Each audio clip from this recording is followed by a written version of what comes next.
right things. They've been very unselfish. They've played hard. They've been connected. And that's what we have to do today if we want to have a chance to advance. And Mass leaves it. Sanford, yes! The price is right in Oklahoma City. That's now 7 miscues here in the first half for Troy. There he is again, folks. And he does not get the bounce, but there's Mast again. On the reload, yes!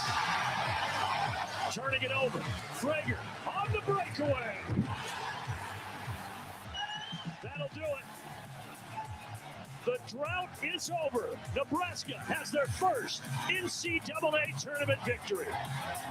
That was as loud and vocal of a neutral site game as I have ever played in, and it's amazing. When we went out for the anthem, we had a little monitor in the coach's room, kind of see it filling in. But when I went off the anthem, I got goosebumps, and I got a little emotional just seeing how the fans showed up for us, and they were a huge factor in that thing. When we went on a run, it was definite in there, and just really thankful that we could share this moment with our unbelievable fans. And I promise you, we're going to keep fighting and keep swinging.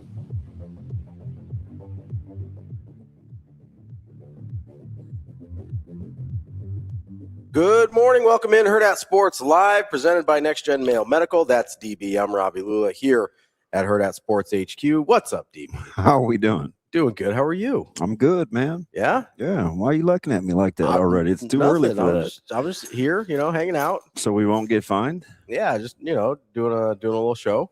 Yeah. Everybody's good. How'd yesterday go for you? Yesterday was fine. Yeah? Yeah, except for, the obvious. But we'll get to that. We already got some comments in the stream on that one. Yeah. Why would anybody let me off the hook? No, I think this one's a fan. I think Will is a fellow fan. Yeah, they commiserating. They got to do something different. Mm. It was an utter debacle. Yesterday was a culmination of all my personalities. Oh, okay. So it's kind of 3. All right. So we got the full DB experience yesterday. All right. So you got Damon. Yeah, just like normal DB. This guy's probably a 40%er. So it goes 40. No, it's like 45, 45, 10. Mm-hmm. Okay, we'll get to Kenny. Yeah, Kenny's the 10. We try to stay with Kenny. Kenny's 10%. We try to suppress him. Okay. Suppress him. Okay. Pressing. I thought he said suppressing. I'm sorry. All right. Like cough. So there was this euphoria for Nebraska's fans. Yeah. I was super happy for the fans, especially I know a couple that have been Nebraska ball fans over 40 years. Yeah. Like legit 40 years. Some longer, but I'm talking about the people that I have an intimate relationship with. So I'm super happy about those people. Like, for sure. Yes, you got over the hump. Like I wanted you to be able to experience this in your lifetime. We were the butt of jokes. Like that's 45% DB. Okay. Then the other 45% is, and this guy because you see him a lot. Okay. It's knock it off. We were supposed to win. Yep. Move on to the next game. This isn't anything to celebrate. This ain't no hill for a climber, right? Like, okay. Yep. Let's get on to the next one. Because I said all week, and I respect Suits and all these other guys that were like, nah, man, I'm pushing back on that. Like, we got to get this one. Let's not. We're playing for more than this. This is a good basket. This is a Sweet 16 team. Yeah. Right. So there's that guy. Then there's this little dude that I have to really, really, really, really, really suppress. Yeah. It's the guy that finds cynicism, snark, humor. Like I genuinely want to watch you squirm and suffer that you're a phony fan. Mm. So you're going to do your best to ingratiate yourself in this and talk about what a great experience it is. Sure. Knowing good and well, that's not how you really feel. Like it's almost what I want to have happen with football. Like some of these guys and gals will like really struggle at their job if Nebraska football ever gets good. Now, maybe some would call that job security, but I'm like, you're so disingenuous right now. And it drives me up the wall. So that was all the personalities in a row. The easiest one is the one that has joy for the fans, because that's normally who I am, right? I'll do whatever I can Rooting for other you. people. I'm rooting for you. I don't care if you treat me poor. Like I'm gonna champ. I want you to do well. Yeah, right. Like you root for other people. I root for other people. So I'm happy with the fan base. But then at about like 7:30, I'm like, okay, coach player kicks in. Yeah. Check. Moved on. You got to refocus. What time are we getting the film session in the morning? Yep. Right. Like that's the very like practical what's next side of you. Yeah. And that's how he always talks. Like, and that's me. Yeah. That's me. That's every day. Right. Yeah. No matter what's going on in my life, whether it's good or bad, I'm like, all right, what's next? I can't stay here. Right. What's the next step? What's one the way or the other? Yep. What's the next step? So like the amount of and I get it. I'm like, okay, as long as it's just the fans, for sure, I'm cool. Yeah. Because they've earned it. Yeah. Right. They deserve it. That's the 45%. Like, do your thing. You just don't want it to seep into the team. I don't at all. For sure. I don't. And Coach Hoiberg was quick to kind of nip that in the bud. Like, oh man, like because I wanted him to say that early, but he couldn't without getting the first win. Yeah. But we said this yesterday, fully expected them to beat Troy. Like, yeah, they were better. We saw that. They were just better. That was some mythical. That was some boogeyman that we made up because we hadn't won a game. But if you watch them, I think he said, I don't know, 10 times. It's not a good basketball team. Yeah, like this.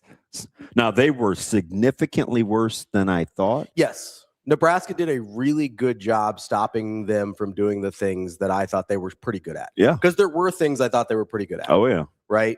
But not good enough that I thought they could. After the first TV timeout, I was like, I might have this figured out. Yeah. Because they were turning Troy over. They solved the ball movement. And V-Man had hit the 2 threes, and I was like, man, don't start this BS. So that was the thing. That was the moment where I was they got 6 points. He's got 2 threes. I was like, he made 2 threes in the last 2 months. Man, that was the moment where I was like, you got to be kidding me. Yeah. Where, you kind of have, like, there's a little, as a fan, sometimes there's like a little bit of that existential dread where you're like, maybe we are cursed. Yeah. Right? Yeah. This guy is a 22%. That's not an exaggeration. Victor Valdez is a 22% 3-point shooter. Yeah.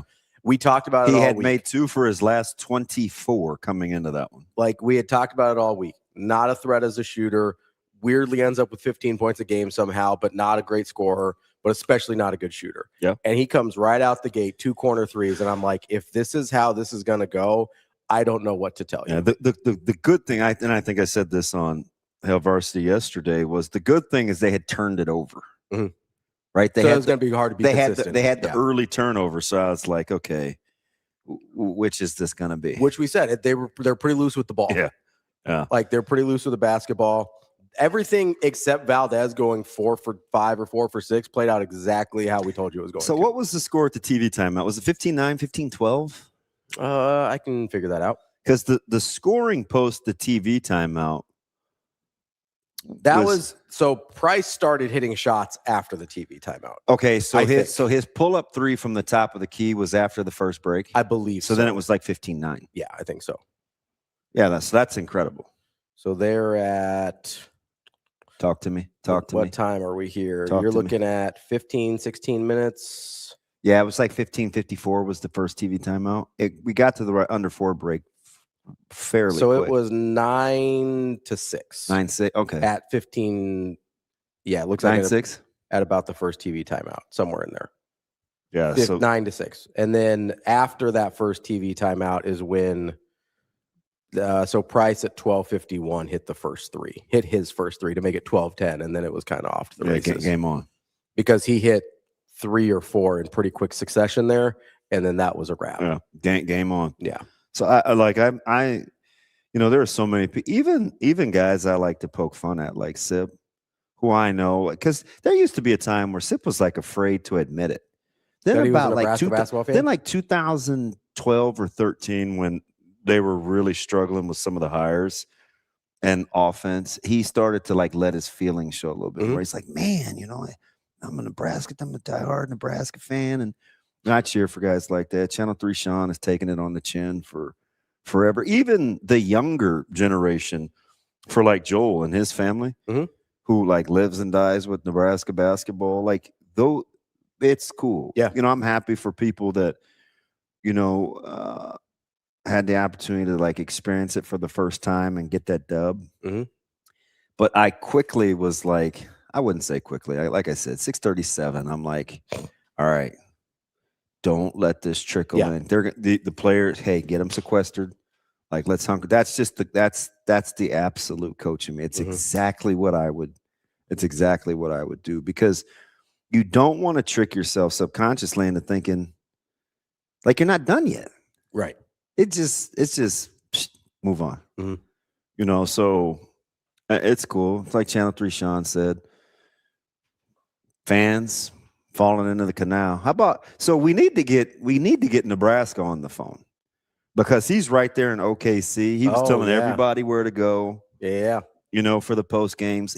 I think he set the over under on people falling into the canal a little low. What did he put it at? I think he said 1. Oh no, it's gotta be more than that. Well, we saw 3 or 4. Yeah. On just social media alone. Just yesterday. Like people just openly jumping in the canal on Canal Street. But the cool thing about OKC, if you've been there, I've been there several times. Like it's cool that it's very walkable. So just keep people out of their vehicles. But that BAC had to be rocking off the charts. Off the charts. And then there are people leaving today and tomorrow to go down for Saturday. So that's the thing that we hadn't really talked about yet, is there's people that are going to leave after work today or even tomorrow morning, because the game's not till 7:45 now. Yeah. Well, they moved it so tentatively it was going to be 9. Yeah. But then they slapped Duke at the 9 o'clock spot. So then I kept refreshing, and I was texting my guy that runs Nebraska's basketball account, which, by the way, they're pretty good. Yeah. That like the Nebraska basketball account is sensational. Yeah. And then 7:45 came out, so it was like. So I mean, you could leave here at a reasonable time on Saturday morning. You could leave at 8. I mean, you could leave at like 10. Yeah. Well, it's a 6-hour trip. You get there by 4, you're good. Yeah. Probably. Yeah, I mean, for sure. I need a little more margin for error than that. I mean, you're giving yourself almost 4 hours margin for error there. Am I driving or no? I mean, whoever's driving's driving. Yeah. So I was just like, no, I got you home safe and sound. Very just expeditiously. I am still alive. Change gears like a swerving scat back. It's fine. Did what we had to do. But no, I think you're going to see a ton of people leave today and tomorrow, and whatever it looked like yesterday is going to be even amplified tomorrow. Should I ask our listeners if should I have done this? I'm not going to for later. This is just going to be like a little quick 6-second show you guys, and then I'm going to move out.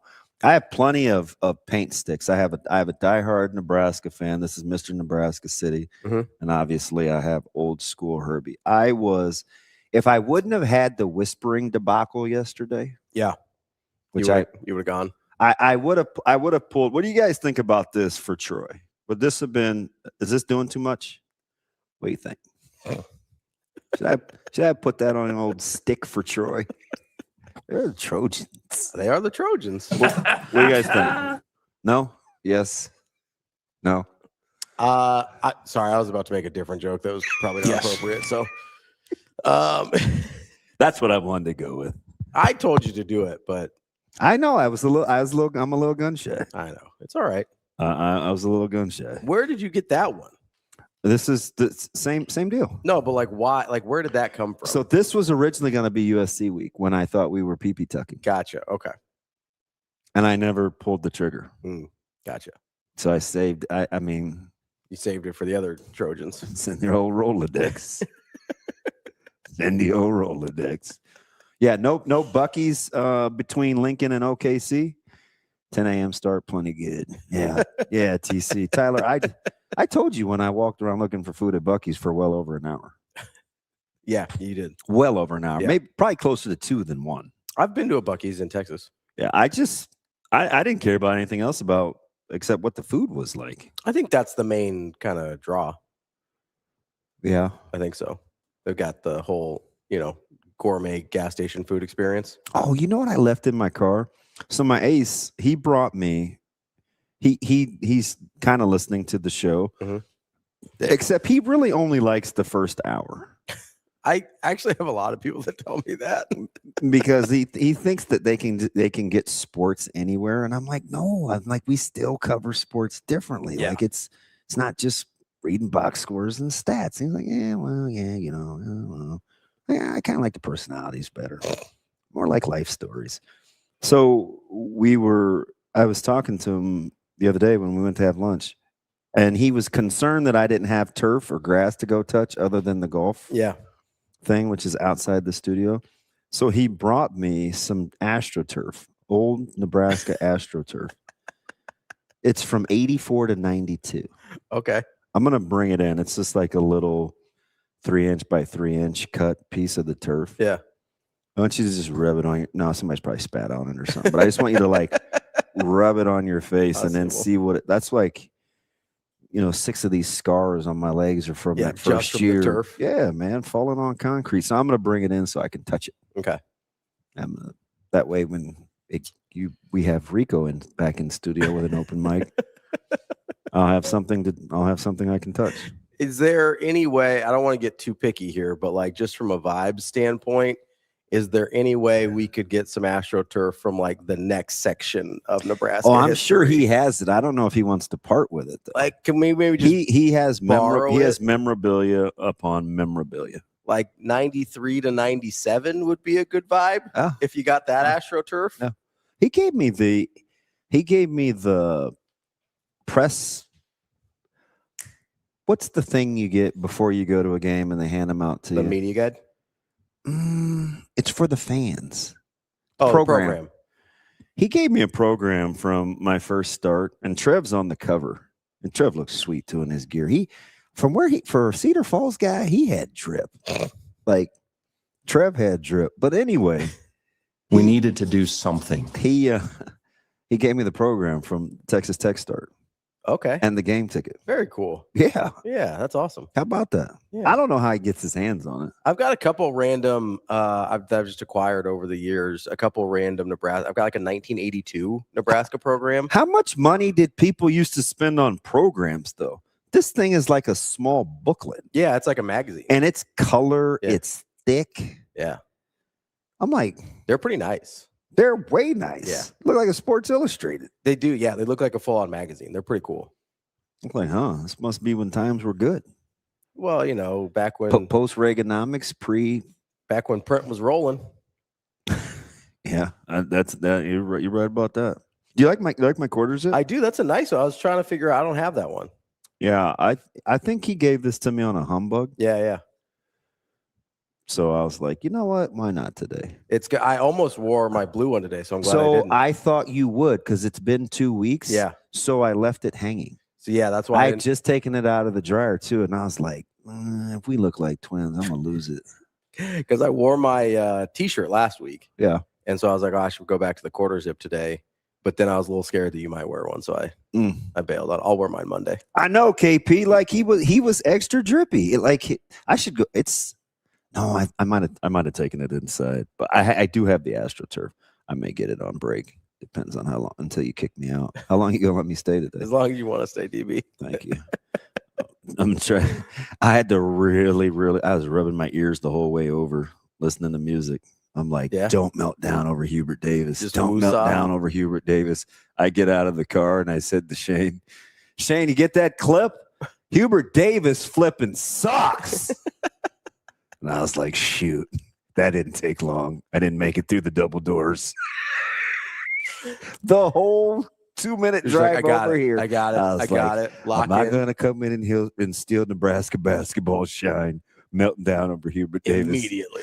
Shane's just out here minding his own business. And I was like, man, Shane, just a couple of the edits from how my man Hubert Davis handled the presser last night. Got a little bit tired there? I did not. I didn't. Hubert, why did you go to just a 6-man rotation in the second half? Because that was my decision. Coach, what do you think went wrong? What do you mean? Hubert, the free throws again, as you mentioned, a little bit of an issue tonight. Why do you think that was such an issue for your team throughout the season? That's a great question. I mean, we work on them, and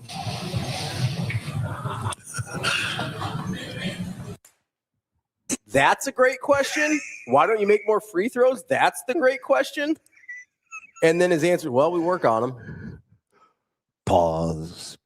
That's not really edited either, by the way. Shane, like just one more time. Like, what do you mean? got a little bit tired there. I did not. Yeah, he's not talking about you, Yeah, did Hubert. you think he was talking about you physically, Hubert, that you got tired? Hey, Hubert, why did Vassar look like he was sucking gas soft as a batch of cookies out there late, just handing balls to teams because physically he was gas? Why? Maybe you went to a 6-man rotation? Why, Hubert? Because that was my decision. Dude, I've had it. Somebody's got to fight back when he does that a little bit more. I've What do had you it. mean? Like, What do you mean? you know what you say there is like, well, you blew a 19-point lead in the second half. That's what I mean. To Well, a team that couldn't really throw What it do in you the mean? ocean, but you couldn't either. You inexplicably can't inbound balls. You can't make layups. You fumble dribble handoffs off ball screens, Mhm. and you're like, what's going on? So this is, I I defend. told you too. I was this close to being right. VCU not going to win that game. They're going to struggle with North Carolina's front court. Mhm. Just take the money line. VCU may cover. No big deal. And it looked like this dude's a flipping genius, right? Struggling with the front court. Stevenson, the guy that I told you would give them problems, out here balling. No, but then the other part is true too that I said. Vassar and some of these guys occasionally look like they couldn't care less. Yes. Here's a ball for you.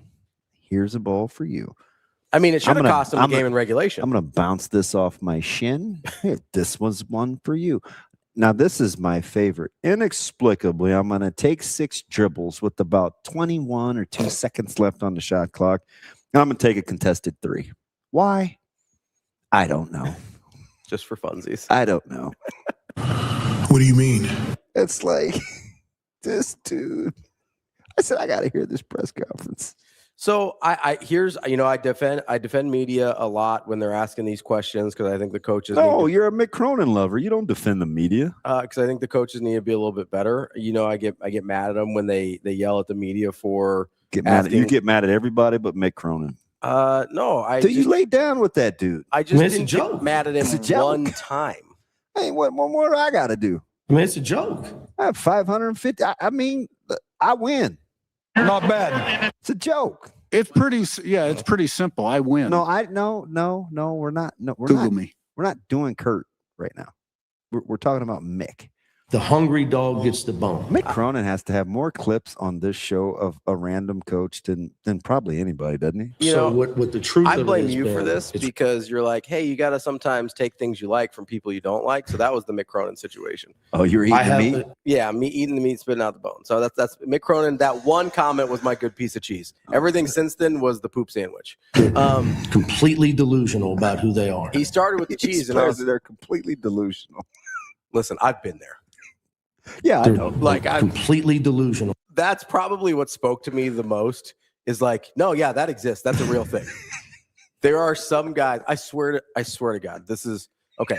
So we had a guy for 2 years that led every division in college basketball in scoring. Over like 32 points a game. He dropped 72 on Doan. He's the guy that dropped 40 on Oral Roberts. Yeah. Like unbelievable bucket. Okay. shot over 50% both years from the field, like 38 to 40% from like super efficient, huge volume score, right?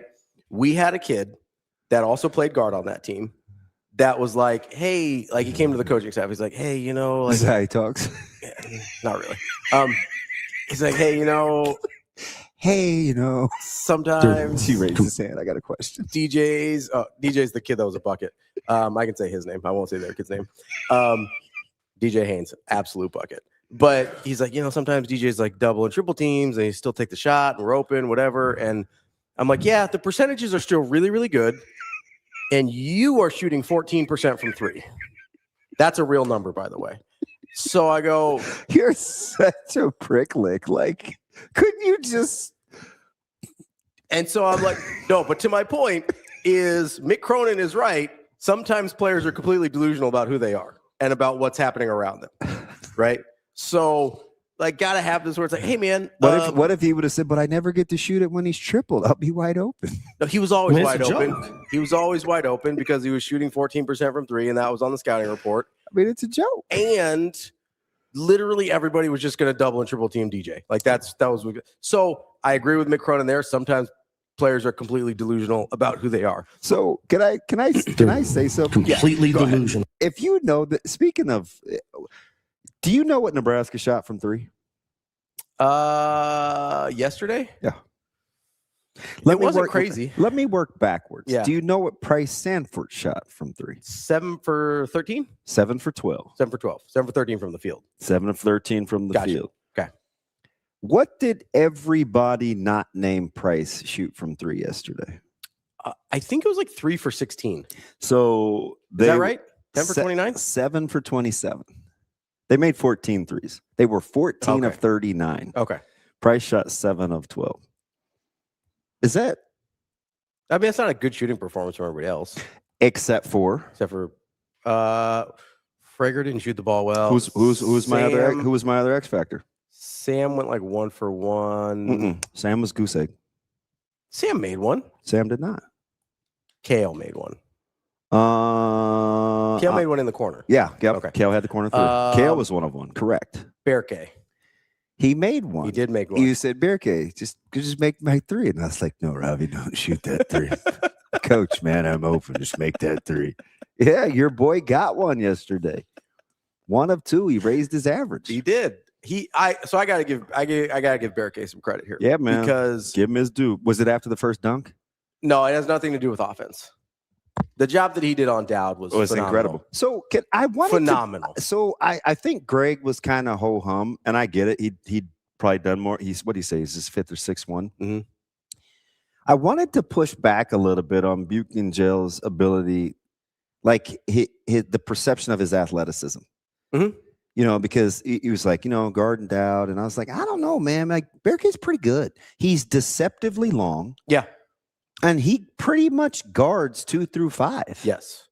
I didn't think that was going to be a problem. And Dowd wasn't an off the bounce guy. He's a movement guy. Yes. A lot of cutting. Yeah, he's moving. If he's on the off the bounce at all from the post. Berke balled yesterday. He did a very, very good job defensively on Dowd because Dowd's their best player overall. Yeah. And so the job that Berke did on Dowd was phenomenal. And he rebounded at a high level as well, which is important when you're guarding Dowd. He had 9 rebounds yesterday. You know what's funny when you look at, if you're just a box score guy and you listen to talk radio, you're like, man, they hyped up this Dowd. That dude sucks. No, he was averaging 15 and 10. He's really good. He had been pretty good. And the shot selection's a little questionable sometimes. Well, he didn't think he was going to go one after you. No, I mean on the year. He started pressing. Yeah, I mean on the year because he couldn't. No, he couldn't throw in the ocean. I mean, so 1 of 11 was like 6 from 3. I think he had a bad day. The sphincter just started to get. And honestly, super pucker. He's not generally trying to shoot 6 threes. I didn't understand that. So he did early in the year a couple times when they were all hoisting. And remember, they got off of that. But like later in the year when they were good, he was taking like maybe 2 or 3 a game. Like he wasn't hoisting 6 a game. So I think that was a result of Buchengel's defense where Valdez made 4 threes. I know. It's the one thing that just wasn't exactly how we said it was going to play out. I think the 46 points though was sensational because I had them pegged mid-60s to. Yeah, I thought I thought their ball movement would cause Nebraska more problems than it did. The 40, I'm like. And I was really pleased with how Nebraska handled all the different defenses they threw at them. Yeah. When they threw the zones at them and stuff. Just junky. Yeah. But then then it looked like a scramble drill. Yes. Well, so that's the problem so they'll go a couple of traditional zones, but then they run sort of a weird matchup 1-2 where they're just scrambling all over the place. Yeah. And Nebraska was moving the ball well enough that was a bad idea. Because that's how Price ended up just naked on some of those. So before we get to the recap of the games, how are our brackets? Oh, mine's very bad. How are you so bad at this? I don't know. I pick too many upsets usually. So who are you? I think I'm just Robbie's bracket. Some of these names, you guys, I don't even know if any of us can be friends.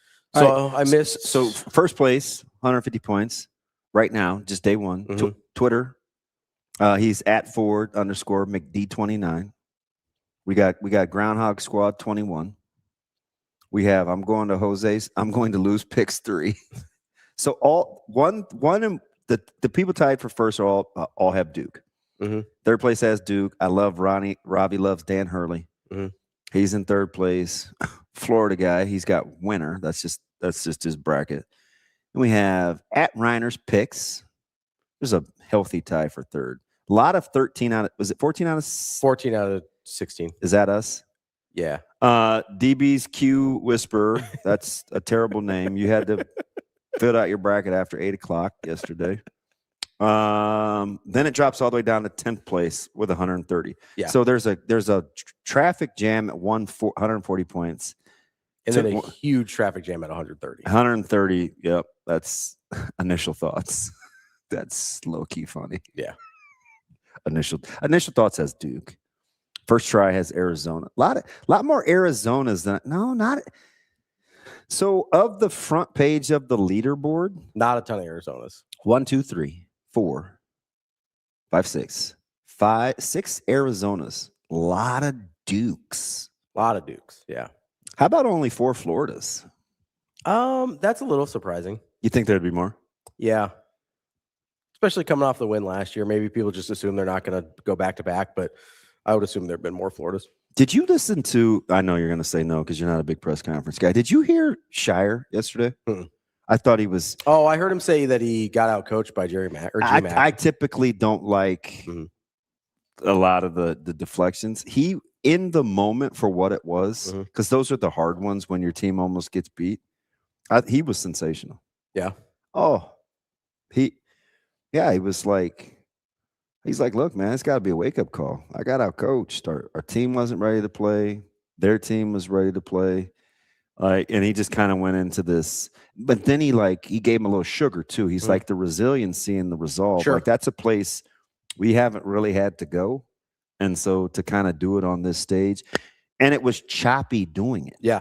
It wasn't like they just caught fire and like they had to grind. So if you can get them there. Yeah. Like, who's the guy?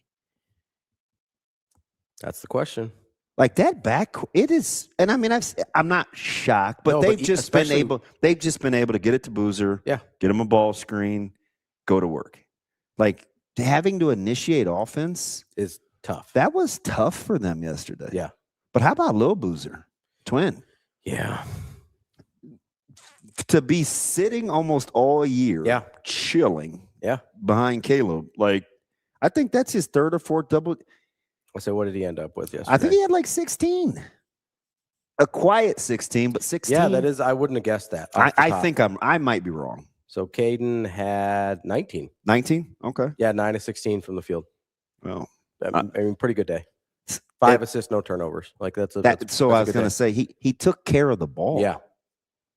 Yeah, for a team that almost lost to Siena, that was down 13 in the second half and didn't take the. I'm talking about minutes, Kobe. Like he does too much. Like I think he tries to be an a-hole on purpose.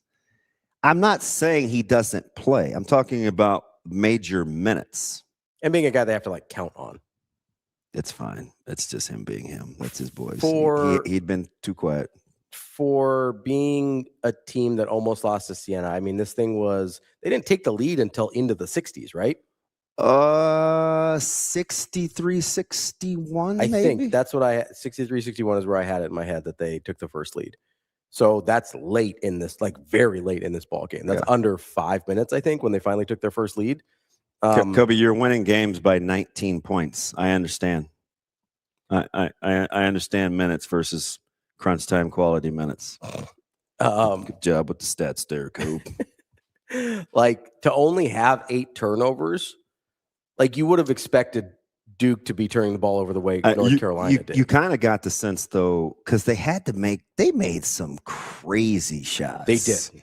And I was like, that's contested. That's contested. Because you just don't get good looks against Duke. I was like, are those going to keep going in? Apparently, we were right, by the way. We nailed it. Good job. 63-61, about 4.5 minutes left.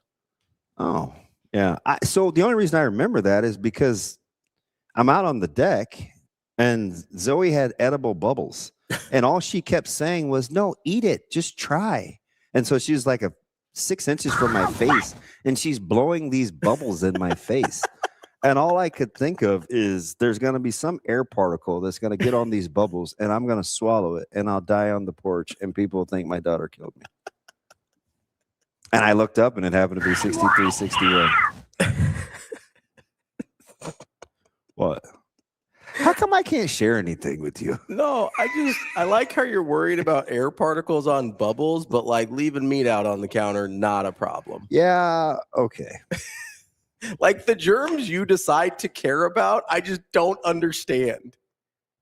It's like all other germs, very careful. Food germs don't exist. That's where I struggle. It's fine. That's where I struggle. Kobe, I'm going to be really specific. Handling the ball in crunch time.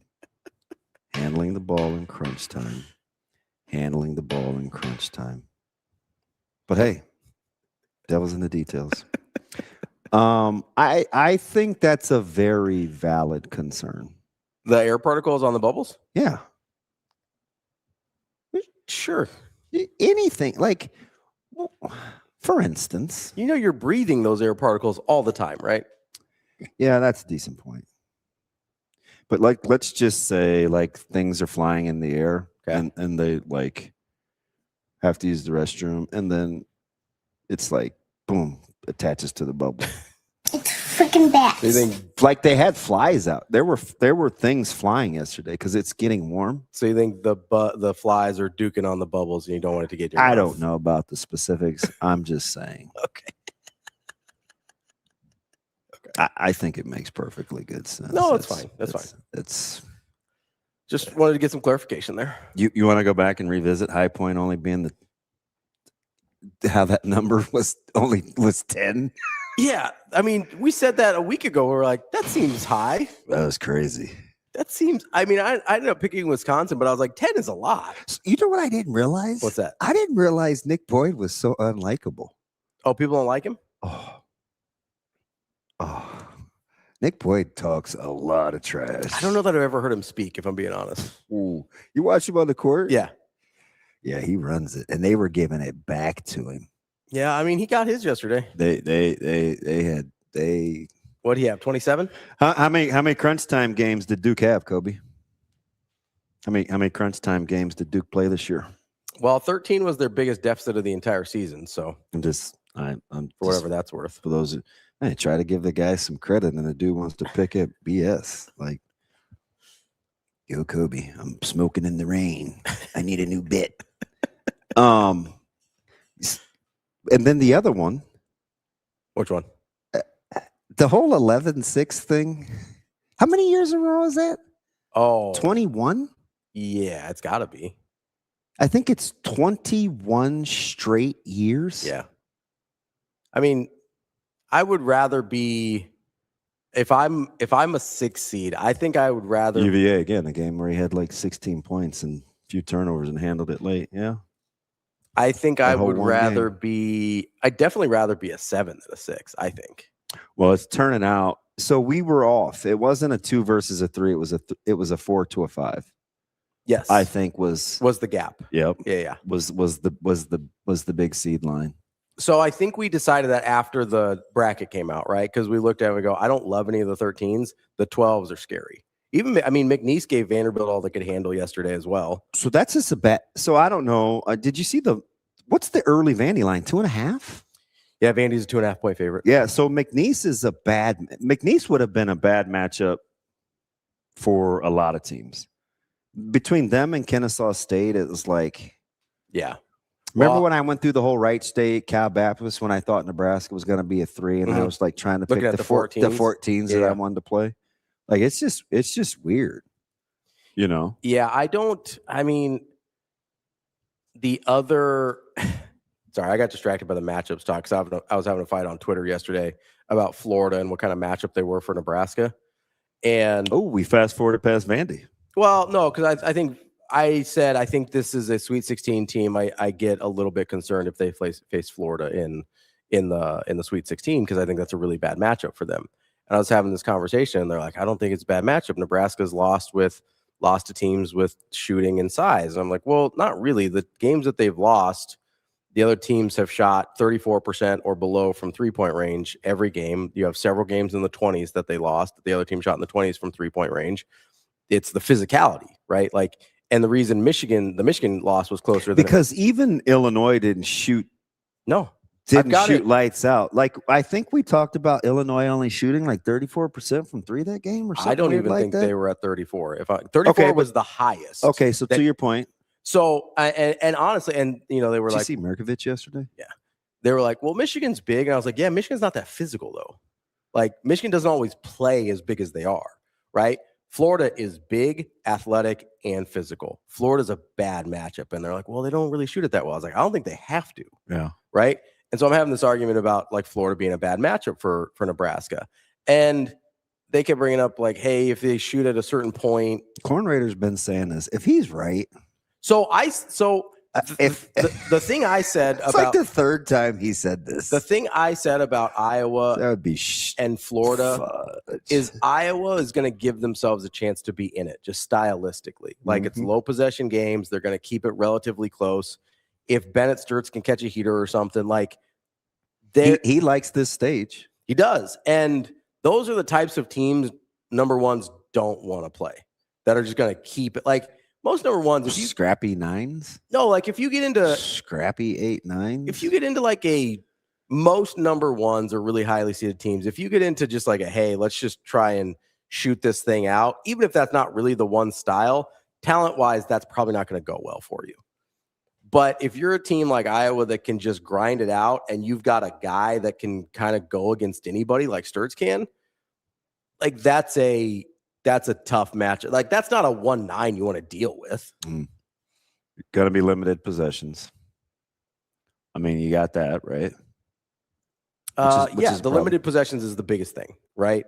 And the only thing that I think Florida could do in that situation, and it's a thing I think they could do against Nebraska also, is the offensive rebounds, where you create extra possessions out of thin air, basically. That's a huge problem if you're Iowa, if you can't keep them off the offensive boards. Were you more or less, obviously, you're probably less encouraged after watching Gonzaga yesterday, right? Kind of schlepped through that. Kennesaw was weird. I don't have. That's how Gonzaga's backcourt they're kind of is, grindy.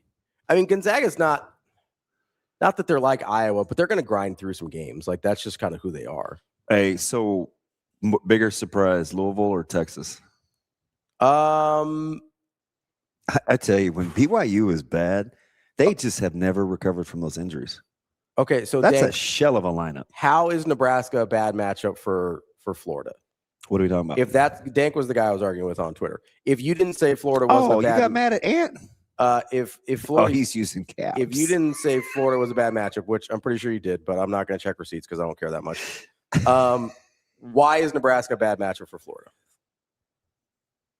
Like, just explain that to me, and we'll see where we get. It's the first time Dank's been pissed in a while. I don't. Shane sent him a link. TK says Sturts might legitimately die against Florida. I don't know if that's just from getting fouled. I don't know. That's a lot. but like the minutes he says, plays 40 minutes every night. I was going to get beat to hell by Florida. Sturts might legitimately die. I don't know. I don't have any context there. Can we just get them past Clemson first, like in my pool? Sure, yeah. I mean, they could lose to Clemson. That's the thing about teams that play that way, though. Like, you're going to stay close against good teams. You're going to stay close against teams that aren't as good either. Tim, that's so what I wanted to say, but I didn't want to kill your vibe. Like, Florida's a bad matchup for everybody. Like, yeah, sure, they're the 1 seed. Yeah, but I think I'm with you, TB. I think it's a particular size-wise. Dude, Kobe, stop it. I think stop it. Florida has a lot of the things Nebraska has particularly struggled with also. Like, not all 1 seeds are created equal. I'd rather face Michigan right now than I would Florida. Yeah. I'd rather face Duke right now than I would Florida. So can I just say this real quick? Game dogs mad at Kobe too. In the bracket, that's old though. Kobe hadn't unblocked you yet, game dog. That was months ago. I don't know, dude. Our stream is wild. Kobe, would you be? I don't. Is he gonna have to office by himself on our floor in the front office? I don't know if I can put him with the rest of the people. Like, what are we going to do? Nebraska's not a bad matchup for big teams, Dan. I don't know what to tell you. Nebraska's not a bad matchup. He's okay because you guys put them both on my team. I don't. Yeah, you can't have chemistry issues. You gave me both of them. Wait, who did the preliminary mock draft? It was Dank. Dang, he gave me Kobe, captain, and game dog. Yeah, he did. That's fine. We'll raise heck. What were you gonna say, Shane? Yeah, overall for the brackets, I believe for ESPN National, the Florida out of the number ones was picked least out of the 4. Yeah, so we were getting on the elevator, and Shane was totally breaking down how to. No, this was because I was having a mini meltdown yesterday. Yeah. So he caught me in the hallway, and he's like, "Hey, what you need to do with the brackets is there's like X amount of brackets, and then you can just kind of see what." I'm like, Shane, did you do your homework? Maybe that's how you make these runs in the tournament with these brackets. Shane. He probably used the AI bracket last year. Let's be honest. But he was describing how he likes to take a consensus. He's not just pulling that Florida had the fewest picks for a 1 selection if he didn't study it. No, but it popped up when you came to do your. It popped up on the like when you on the screen. It popped up. Go ahead. Go ahead, Shane.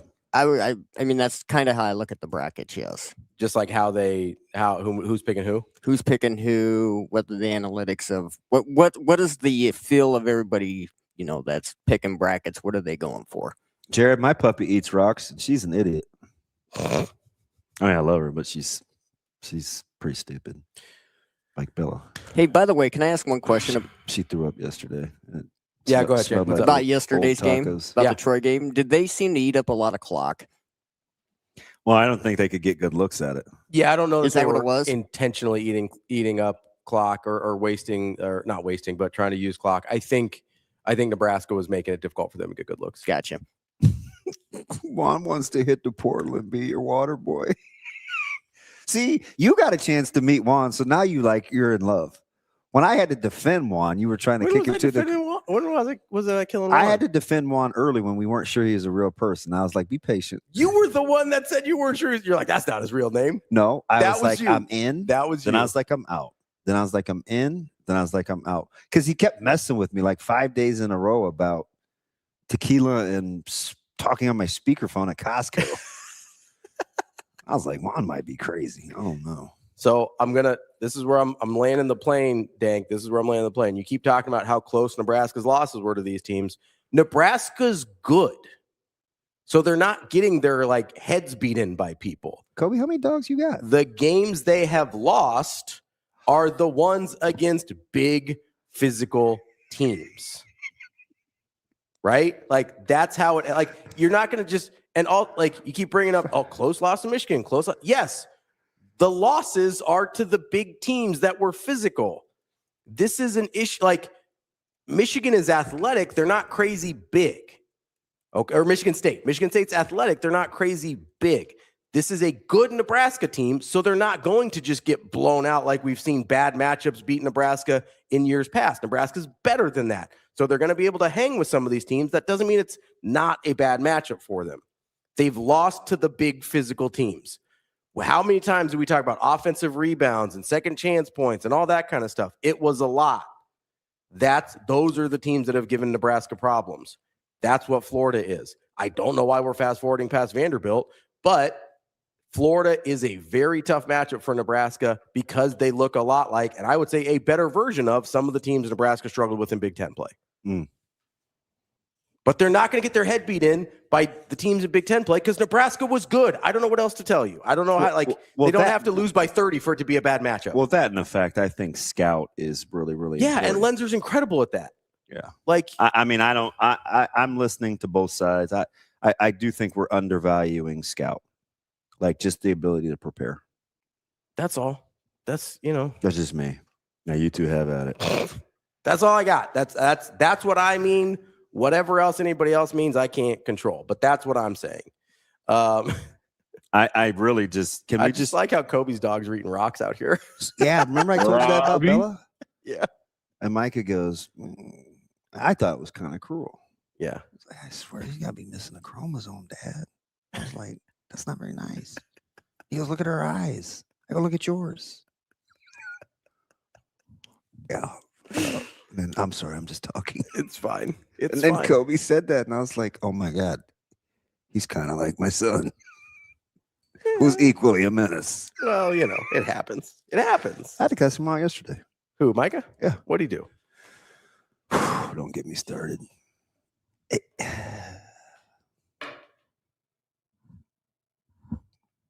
Jack, I would agree. Vandy gives Nebraska issues or gives other teams issues for different reasons.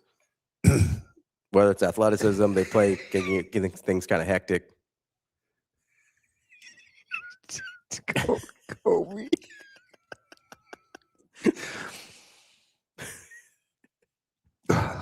Stick around, Big Red Gun. I know it gets nutty in here. You just gotta ride the wave. Tim said you yell at Micah for putting the hash browns in the freezer without vacuum sealing, or no? This dude said I dropped him off, and the track times are a little loose with what time he's done, and I'm typically cooking or I have something on, so the time it's give me at least a 20-minute window. So they got an indoor today at St. Mary's.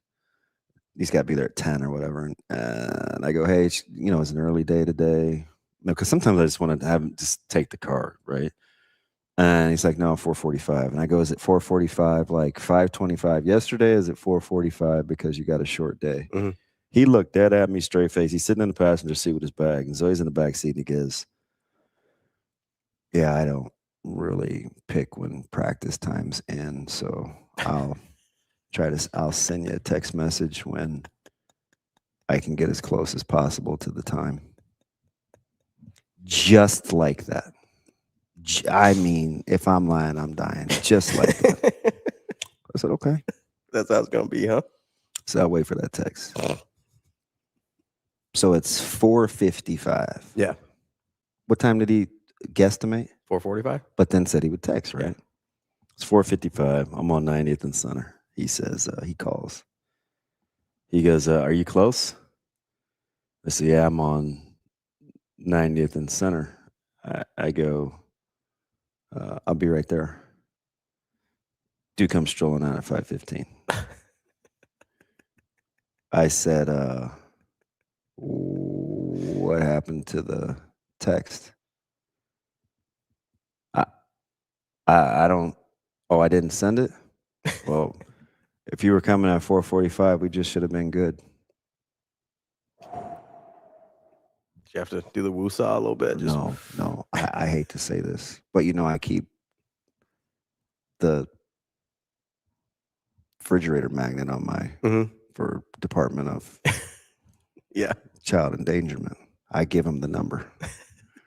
This dude's sitting right next to me. I said, Michael, as sure as I'm sitting here, I will punch you dead in your face. And you'll go to sleep, and when you wake up, you're going to be wondering why you talk to me like that. I had to catch myself. I said, who do you think you are? Yeah, dinner was very tense. I mean, in like 10 years, you're going to think it's delivery, though. You hear him on the phone all the time. I put him on speaker. I mean, I've talked to him. I know. Bad dad, man. I don't know. Look, Sasha's losing her mind. You know what it's like, right? The 30-minute window, like, what are we doing?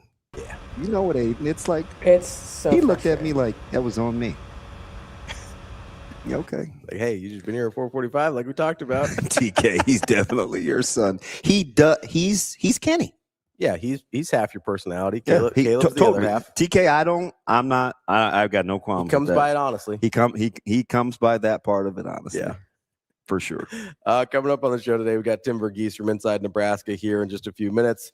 We've got Mike Sautter at 8 live from Oklahoma City, and he will talk through the Nebraska game and experience everything with us. And then at 9:30, we've got Jessica COODY from Husker Radio Network. She had front row seats right in Oklahoma City as well, and she did the IG live too. She was filming that whole thing from leaving the hotel to getting off the bus. She was prominently featured in the Kent Pavelka video as well. They put her on. She was filming. She was like, yeah, another person that can edit with a camera. Yeah, or with a phone. Yeah.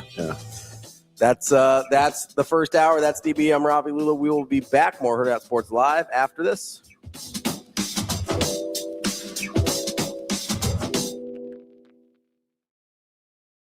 March into savings at Edwards Nissan. Lease the 2026 Nissan Rogue Platinum starting at just $339 a month. A premium ride at an unbeatable price. Drive away with more this spring. Or save $2,650 on the 2026 Nissan Pathfinder. Plus, finance at just 2.9% for 72 months. Don't wait. March into savings right now at Edwards Nissan. It pays to make the drive to Edwards Nissan.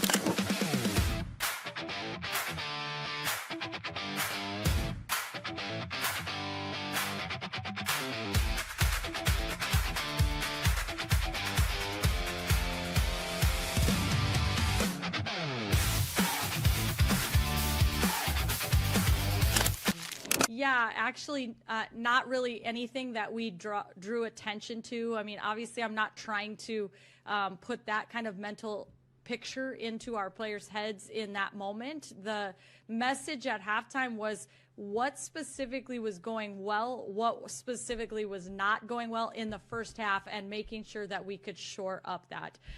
We had a good start to the third quarter. They took a timeout. In the timeout huddle, the message was do not be satisfied with that run. And I think just being able to make those types of subtle comments maybe they could understand. You know, we've been through the fire in the Big Ten Conference. We've seen almost every situation, including what happened in our conference tournament games. So all of those things have taught us lessons to get us to where we are right now.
Welcome to Hurrdat Sports Live.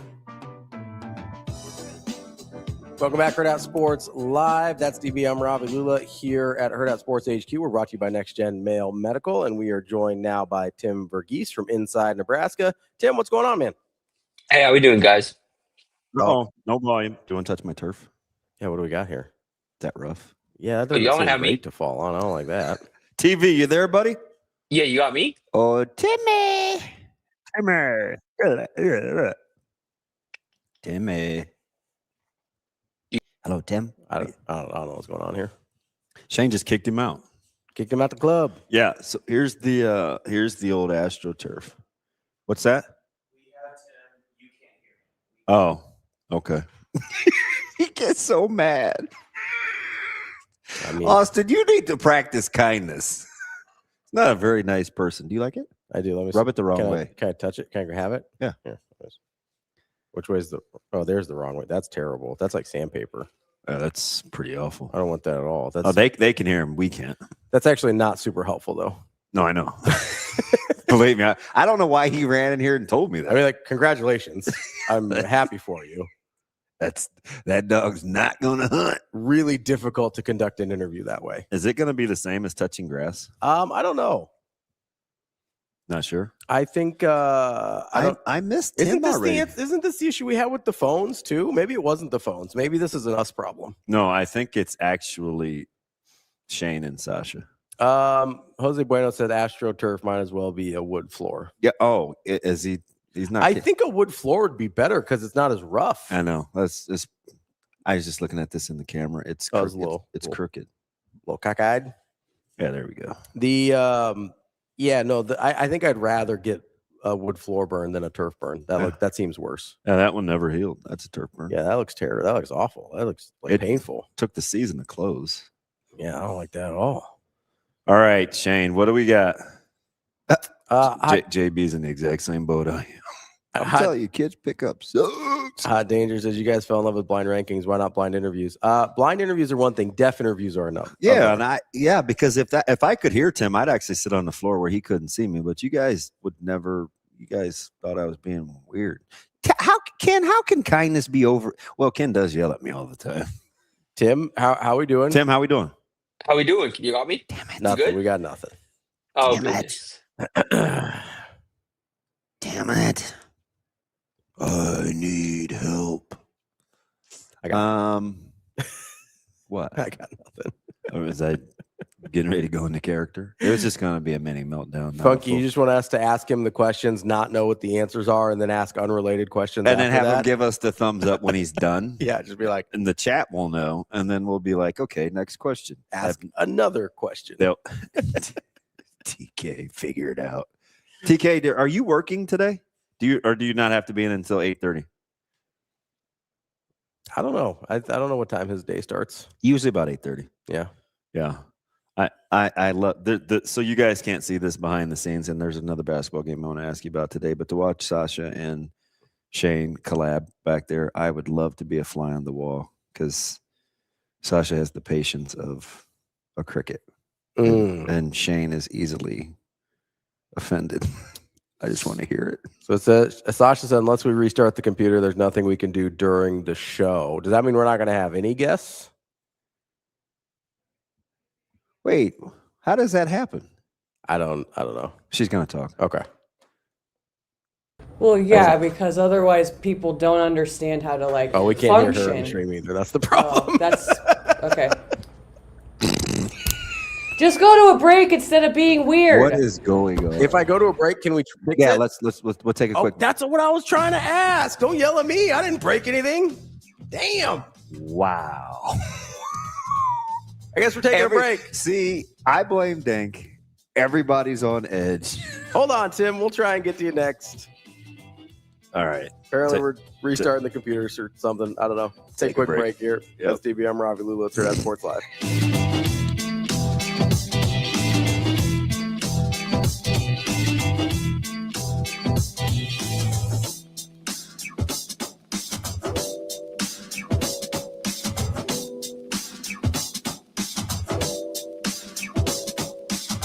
March into savings with Edwards Kia's March Mania lease special.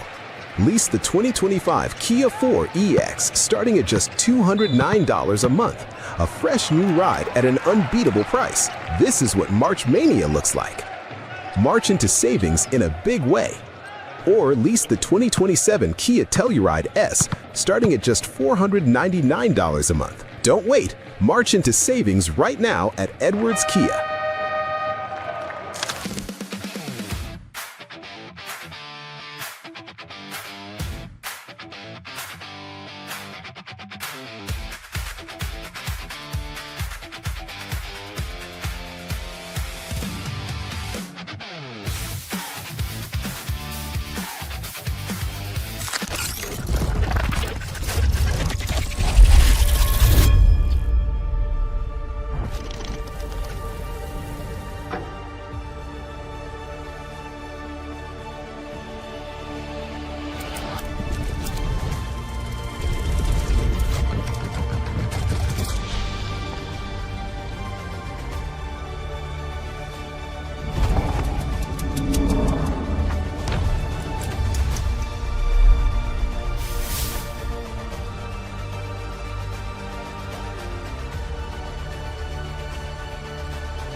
How gratifying is it transferring back to Nebraska and this all coming to fruition?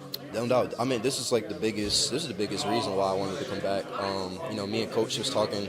When I hit the portal, when I first got to campus, we was like, he was confident in this team that we built in this summer, and we kind of knew from the summer how we just gelled together, and I said, it's been a goal for us since the start, and it just feels amazing.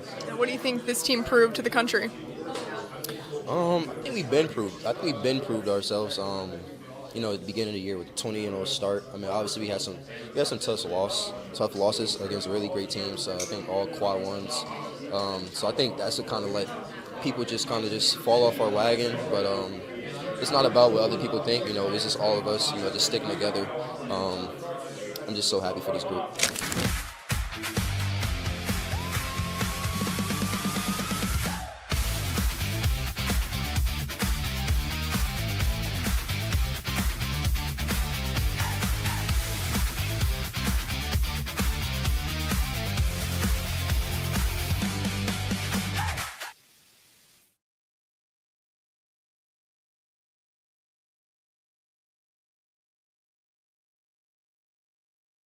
March into saving.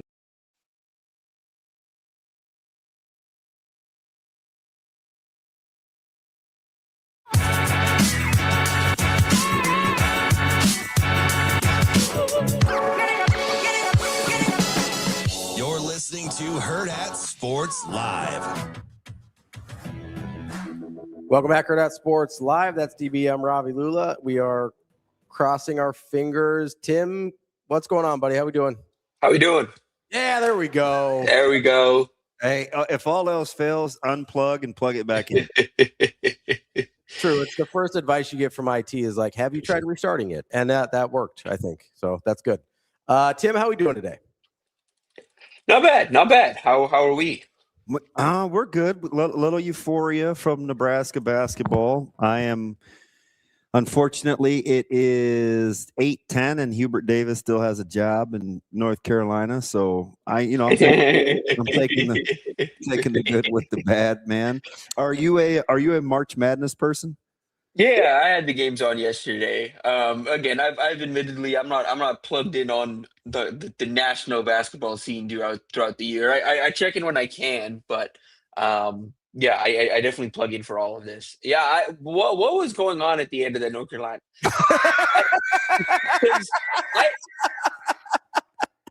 They kept cutting to. It was two games because they were going on pretty much around the same time. Every time they cut to Duke, it was like they're just asking AJ to just just hoop, just go hoop, just BYU, just do his ass offense.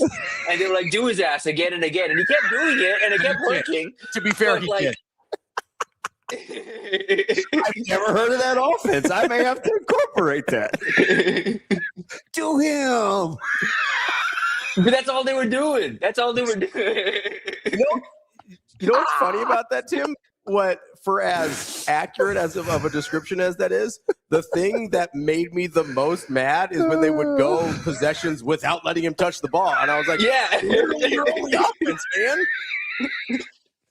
Like, hey, I know you're the guard number one, but like, let AJ handle this, okay? Yeah, but that's the we saw that on one screen, and then the other screen. Every time they cut to Hubert Davis, the guy just no clue.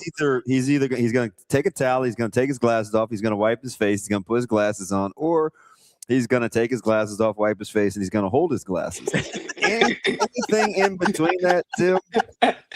Nothing's happening. I'm just telling you, inexplicably, I don't know if he can control the fact that Carolina thought that they were playing soccer and just kicking balls off their shins and didn't want to use their hands to catch passes and stuff like that. But outside of that, he had a couple of epic press conference sound bites where, one of the reporters asked him why he went to a 6-man rotation because clearly his team was gassed. And he said, "That's my decision." Oh, no, he said because I felt like it. Yeah. I felt like it. He's like, that's and then the other one was, what happened at the end of the game? And he goes, "What do you mean? What do you mean?" Head dog serious, Tim. Like, so your guess is as good as mine at what happened. Tim, I know you don't ask a ton of questions in press conferences. I hear you in there every once in a while, but like, have you ever gotten into a situation where you just wanted to really like that reporter kind of just needs to hold his feet to the fire, right? And be like, I mean, blowing the 19-point lead in the second half. I mean, the turnovers and lack of execution down the stretch. I was like, what? Like I would just list all the, I want them to list all the things that went wrong. Be like, what do I mean? This is what I mean. Hang on, TV. Let him hear. Shane, do you have that clip ready? Tim, if you're the reporter, if you're in this interview, listen to this. Got a little bit tired there. I did not. I didn't. Hubert, why did you go to just a 6-man rotation in the second half? Because that was my decision. Coach, what do you think went wrong? What do you mean? Okay. No, you have to press it just off the fact that he paused. How are you handling that? No, I mean, you have to press on that just off the fact that clearly, obviously something went wrong, but like the fact that he paused and he said, "What do you mean?" What do you mean?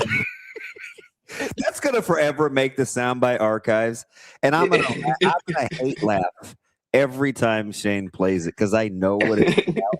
But do you Ravi's upset that usually he's a coach lover and he's constantly defending these guys, grabbing the podium and saying whatever they want to. But now he wants Hubert's feet held to the fire. He just doesn't understand. You're like Hubert out here just fibbing. Not even telling the truth. Fibonacci. Like, no, but like I don't know. I've always thought it's interesting in those in those situations when you have a coach who in those doesn't want to open up in that way. I don't necessarily know if there is a question that can get them to open up. I mean, you can ask however many follow-ups you want, but there's some people that are just going to stay guarded, and that's fine. Like that is completely okay. Especially in a situation like this. I mean, what are the odds North Carolina media that doesn't cover? It's not their local guys, but it's a national brand. But how those NCAA pressers are. Yeah, and I do wonder, how worth it is pushing for the question here when, when's the next time, or is this North Carolina media group going to have to deal with Hubert Davis again, or is this it? Is this the last? This is probably it, He ain't gonna be here, so I might as well cook him. Yeah. Now I could see that. Yeah, I don't know. I was thinking about that though, because the way that like I didn't watch Burn, but like just the way it was talked about, like if that had happened at like Kentucky, the Discord, and maybe it's just because Kentucky's a little more of an online fan base, it feels like, but like I feel like the discourse online would have been like Mark Pope would have been had his feet held to the fire if that had happened to him last night. Or I mean, can you imagine if Calipari gave an answer like that back when he was at that? Oh yeah. Openly combative with Calipari, and they'd probably miss him now. I'm just saying. A little bit, yeah. All right, TV. Let me ask you: with Huddle's bringing their event back, Nebraska's trying to ramp up for the recruiting for the spring game. Do you get this? We forget what this event did last year, right? Because I think who'd we get? Corey Hadley Jr. was in this deal. Juju Johnson, Ahmad Juju Hudson. Johnson, Albert Simeon, Mark Matthews. Like, yeah, it was a good group. So, do we have a good comp? Hudson Part 2, maybe Cooper Terwilliger. Like, what's a good comp for what the Huddle event could do this year?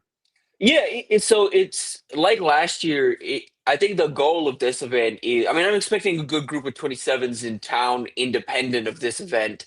I do think this is going to help Nebraska get some of these 27 targets they want a shot at back in town, because Huddle's covering the travel and all of that and whatever, but or helping get these guys into town.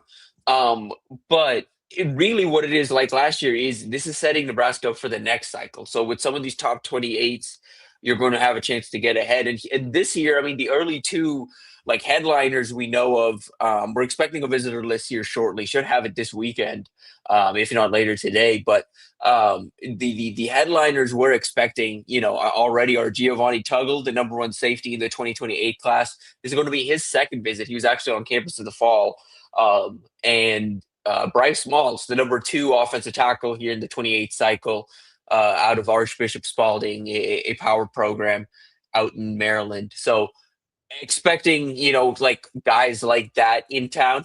Could be a few more 27s with them as well. But really for Nebraska here, it's about getting this jump start and starting to round out here this 27 class and then getting ahead on 28. But in terms of what the spring game visitor weekend will look like, yeah, I mean, it's a lot of those. It's weirdly not ironic, but like, when you talk about the importance of this Huddle event and what it can do, you look at the guys expected in town. Hey, Mark Matthews is back in town for the first time since that Huddle event.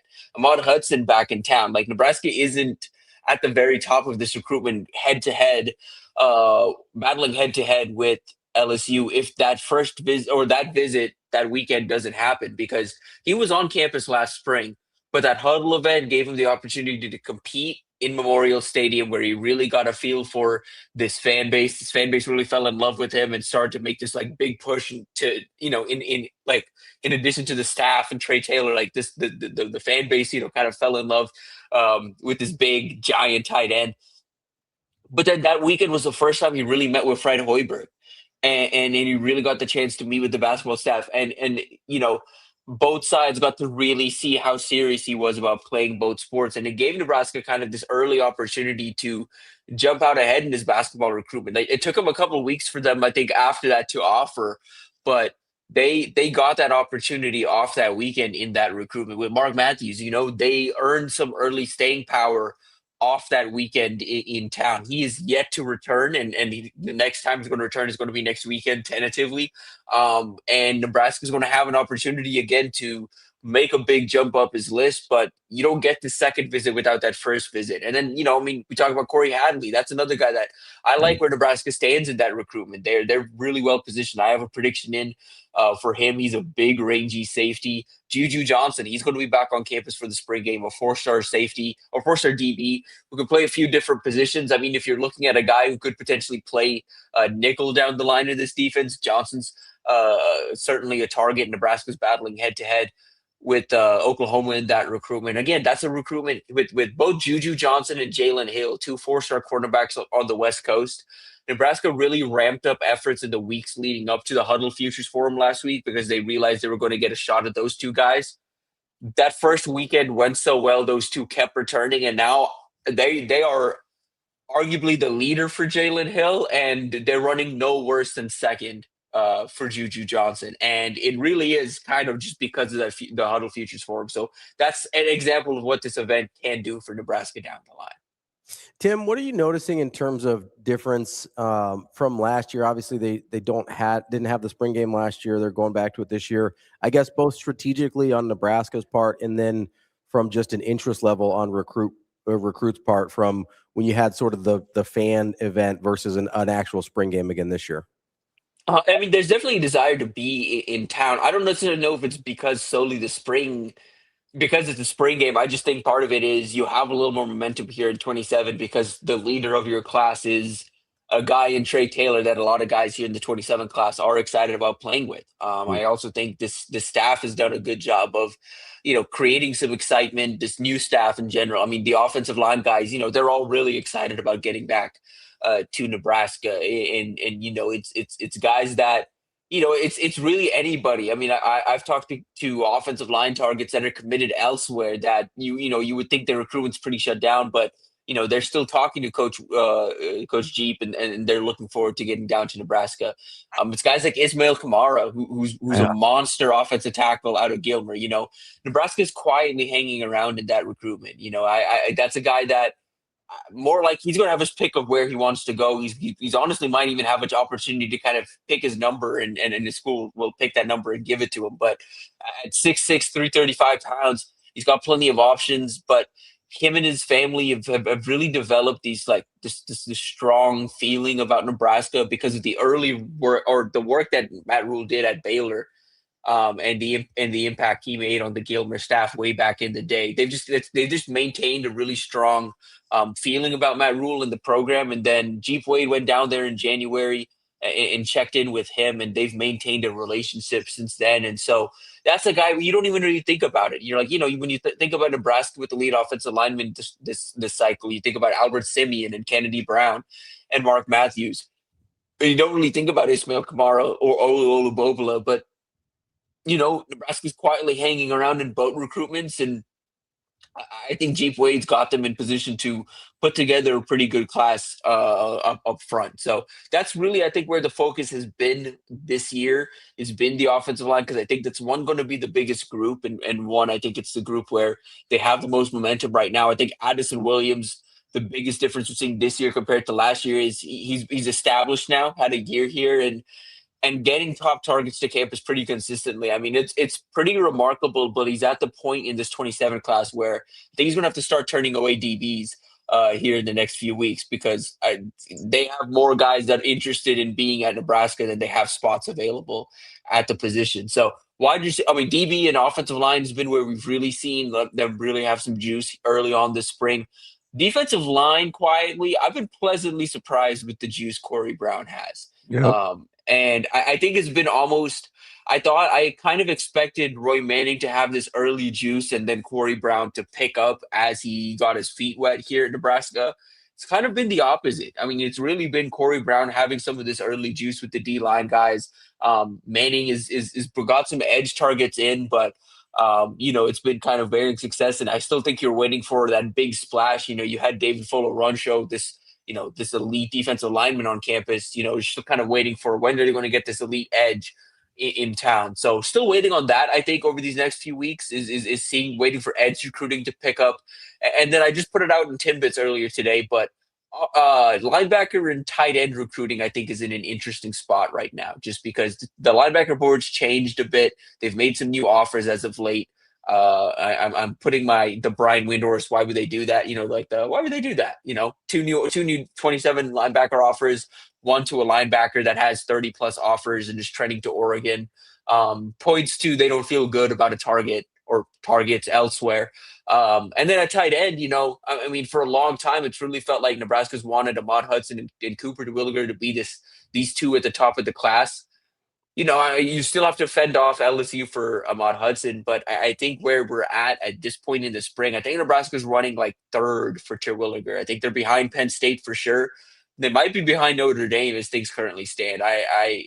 The fact that considering they've hosted that guy on campus more than anyone else to this point, the fact that they're standing where they are at that recruitment, is just a little shocking. I'm not surprised. I think it makes some sense when you consider the effort Matt Campbell put into the recruitment and what Nebraska's really looking for and kind of the impact of what a Notre Dame offer could have had in this recruitment. It's not necessarily surprising if you connect all the dots in this recruitment, but considering the ties Nebraska has in this recruitment, it still is something where the fact that Nebraska is more than likely not going to end up with Terwilliger this cycle just is disappointing, I would say. Yeah, so I think you're alluding to, and I'm you can correct me. I know you're probably talking about Betten and Lockley Jr. Yeah, I think Betten in particular. I think Lockley Jr. They still feel there's some confidence there, just coming off the latest visit. But there's still some work to do, and I don't think that's a recruitment they feel comfortable that they're going to be the pick come June, whenever he decides to make that announcement. Did you think Rhymes would have said yes by now, or you still feel pretty good by that? That's an interesting one. He kind of marches to the beat of his own drum. I don't know how much you've been around him, if at all, but he's very much I watch him within the group, and I totally understand your vibe. I get why you say that. Yeah, he's his own dude, and it's not even in a bad way. I actually like the kid, and when I was around there in North Kansas City, I like the way he's wired. But he's someone who I can't really tell what he told me in the fall. He wants an opportunity to kind of explore some of these national offers he has. I mean, he has Oregon in there and Alabama and Ohio State and all these programs. Georgia recently offered. He wants to see all these programs that have offers out to him. But so far, he's really only visited the programs within the region. He keeps getting back to Nebraska, keeps getting back to Missouri. He's been out to Kansas State and Kansas and all of that. And that's just if he's going to make it out nationally, it's got to happen here soon. I just kind of get the sense, especially after this last Nebraska visit, asking people around there, checking in with people around him. I just kind of wonder if there's going to be a point with him, knowing how he feels about this. Maybe he still wants to make some of these national visits, but I think he knows at this point it's going to be Nebraska or Missouri. I think he knows in his heart he's going to end up one of these two places. Even if he does eventually make it out to a Georgia or an Oregon, I would say if anyone can do it out of those national programs, it's Oregon, just because of their presence in Kansas City. They have a knack for dipping into Kansas City and pulling out talent. So if anyone can do it nationally, I would say it would be probably them, maybe Alabama, but I don't know. But he's I don't think this is going to be drawn out though. I will say that. I could very much see him, taking shutting this down out of the blue here in the next few weeks, not even taking it to official visit season. Or he's someone who could take 2 official visits and then just call it from there. Or we really do just see him draw it out, and it's November and he's still uncommitted, and we don't really know what visits he's made. He's kept this thing so very under wraps. And again, when we say March would be there's times I've talked to him and I don't really know if, and it's been like that with a few, DeZephon Walker was this last cycle where there wasn't this sense of urgency with the recruitment, but you could tell they were serious about it. It was just look, I'll get to it when I get to it. I'll make the decision when I do it. I'm not stressing about the process. I know what I'm looking for, and I know when I'll feel that feeling. But it's just weird to cover because it doesn't. They don't approach it like the majority of guys, where there's this kind of timeline to it and there's this process to it that they're willing to communicate on. There's no process like that.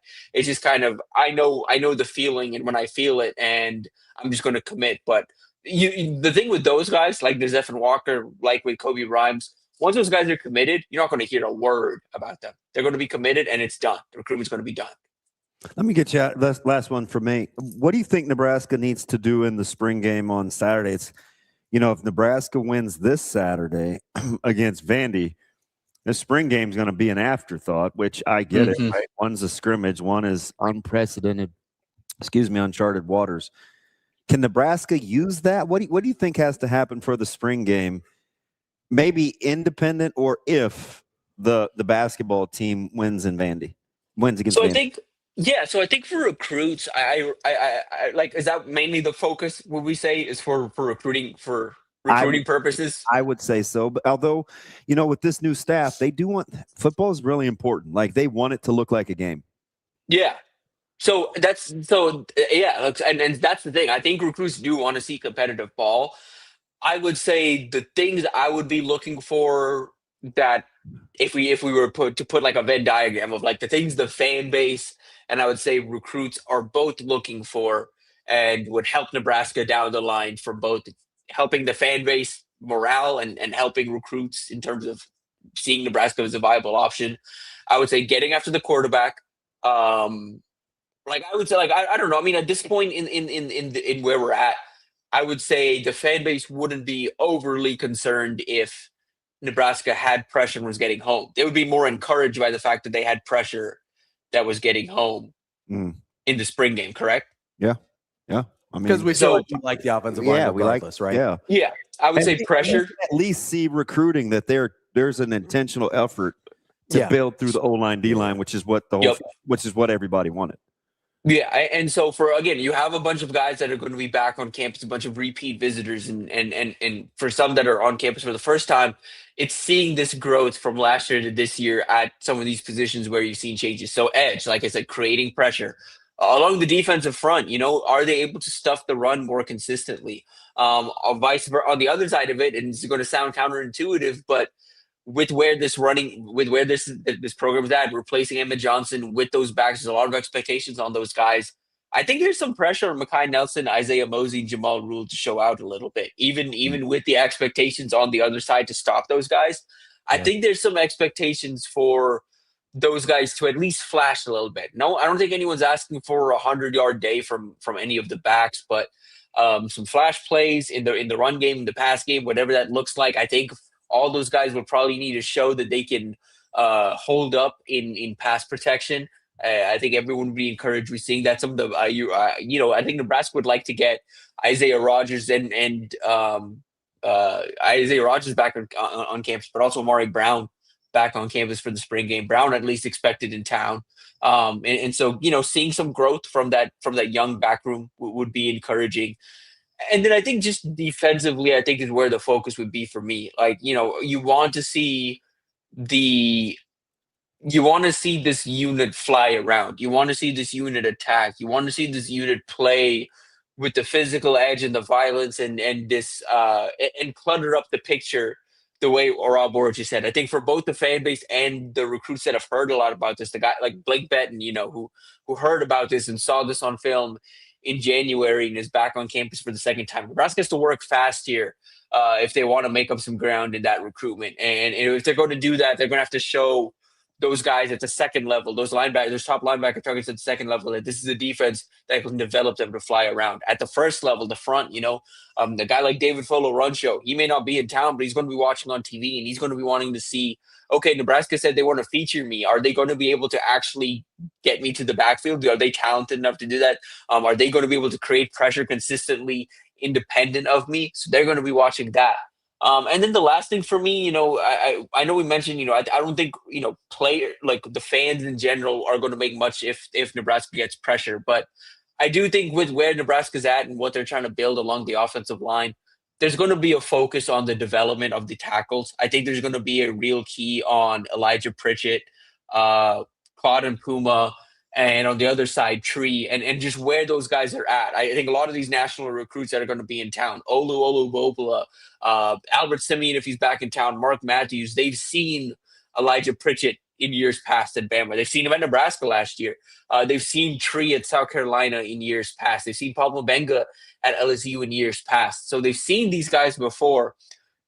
Do these guys look different to them? I think that's going to be key for making a big jump in the recruitment of Mark Matthews, maybe becoming the leader in the recruitment of Olu Bopula. Like if you could do those things, that's how you make up ground without having a true game. Because if there's one thing we've really heard from recruits this fall or the spring, the guys that I'm like, okay, well, what does Nebraska need to do to make a big jump in this recruitment? It's show them something on the field, but they don't necessarily have that time to get to the fall in some of these recruitments. So they have to do that on the field in this next week, either on the practice field or out there in Memorial Stadium in final practice this spring. That's Tim Verghese from Inside Nebraska. Tim, appreciate the time as always. Appreciate you hanging in there with our technical difficulties. We'll talk to you next week. Thanks, Timmy. Yeah, of course. Appreciate you guys. See you next week. That is See you Tim next week. from inside Nebraska. We will take a quick break. Be right back. That's DBM Ravi Lulla here on Hurrdat Sports Live.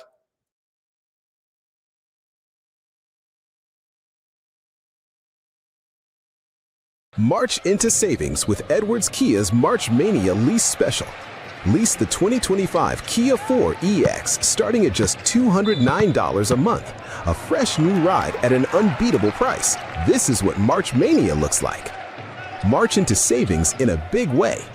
Or lease the 2027 Kia Telluride S starting at just $499 a month. Don't wait. March into savings right now at Edwards Kia.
How gratifying is it transferring back to Nebraska and this all coming to fruition? No doubt. I mean, this is the biggest reason why I wanted to come back. Me and Coach was talking. When I hit the portal, when I first got to campus, we was like, he was confident in this team that we built in this summer, and we kind of knew from the summer how we just gelled together. And I said, it's been a goal for us since the start, and it just feels amazing. What do you think this team proved to the country? I think we've been proved ourselves. At the beginning of the year with the 20-0 start. I mean, obviously we had some tough losses against really great teams. I think all quad ones. So I think that's what kind of let people just fall off our wagon. But it's not about what other people think. It's just all of us. Just sticking together. I'm just so happy for this group.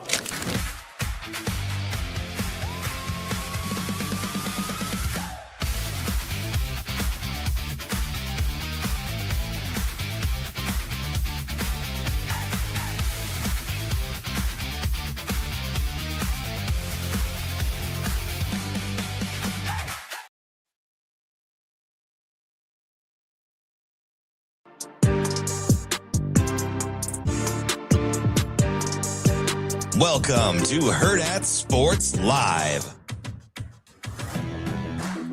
Welcome back, Hurrdat Sports Live. That's Austin. I'm Ravi here at Hurrdat Sports HQ. Welcoming you back to halfway through the show. Appreciate Tim Verghese joining us there. Austin, how are we doing? Doing great. Do you know how mad Jessica COODY is going to be when she gets on? She's going to be furious. Did Damon already text her, or do you think this is going to be a surprise? Oh, I think he left it a surprise. He likes he likes trying to annoy her as much as possible. The last time this happened, Jess is, I don't think, annoyed with me, but easy to be annoyed with me. You understand this. But I think she was annoyed at the situation because she wanted to obviously see her friend and person that she probably coordinated with to get on the show. I think she only coordinates with Shane. So as long as she gets to talk to Shane, I think she's okay. Right, Shane? Ooh, big Shane. Yeah. Big Shane guy, Jess. Yeah. I would say in the Shane tiers, like Jess probably has Shane.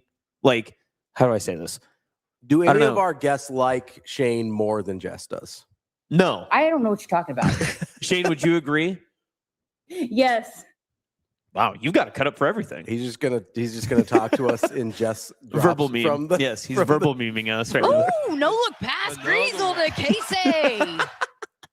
That's actually, so that's a great segue right there. Is all of the past Nebraska ball players that were celebrating the moment. That was really cool. I saw Sam tweeting. I saw a couple of other people getting out there. I saw Walter Pitchford be able to get an interview at the bar in Lincoln that unlocked the case of beer. That was really cool. Which also, notably, if you're not going to OKC, that was probably like one of the places to be where the free case of beer was. Oh, for sure. I mean, I think so. You always got to be there for the free case of beer. Oh, yeah. I mean, and especially if they're going to unlock it with chains. Yeah. That's electric. Yeah, you got to love the atmosphere. I mean, I would argue that Hurrdat Sports Bar and Grill was a great place to be yesterday. It was fantastic. It was good vibes. I ate way too much food. I had a lot. Yeah, what did I have? I had like half a pizza. Whoa. But it was chicken sandwich. Rico and I had like half a pizza. Nice. So I think I only had 2. How many dudes did he put down?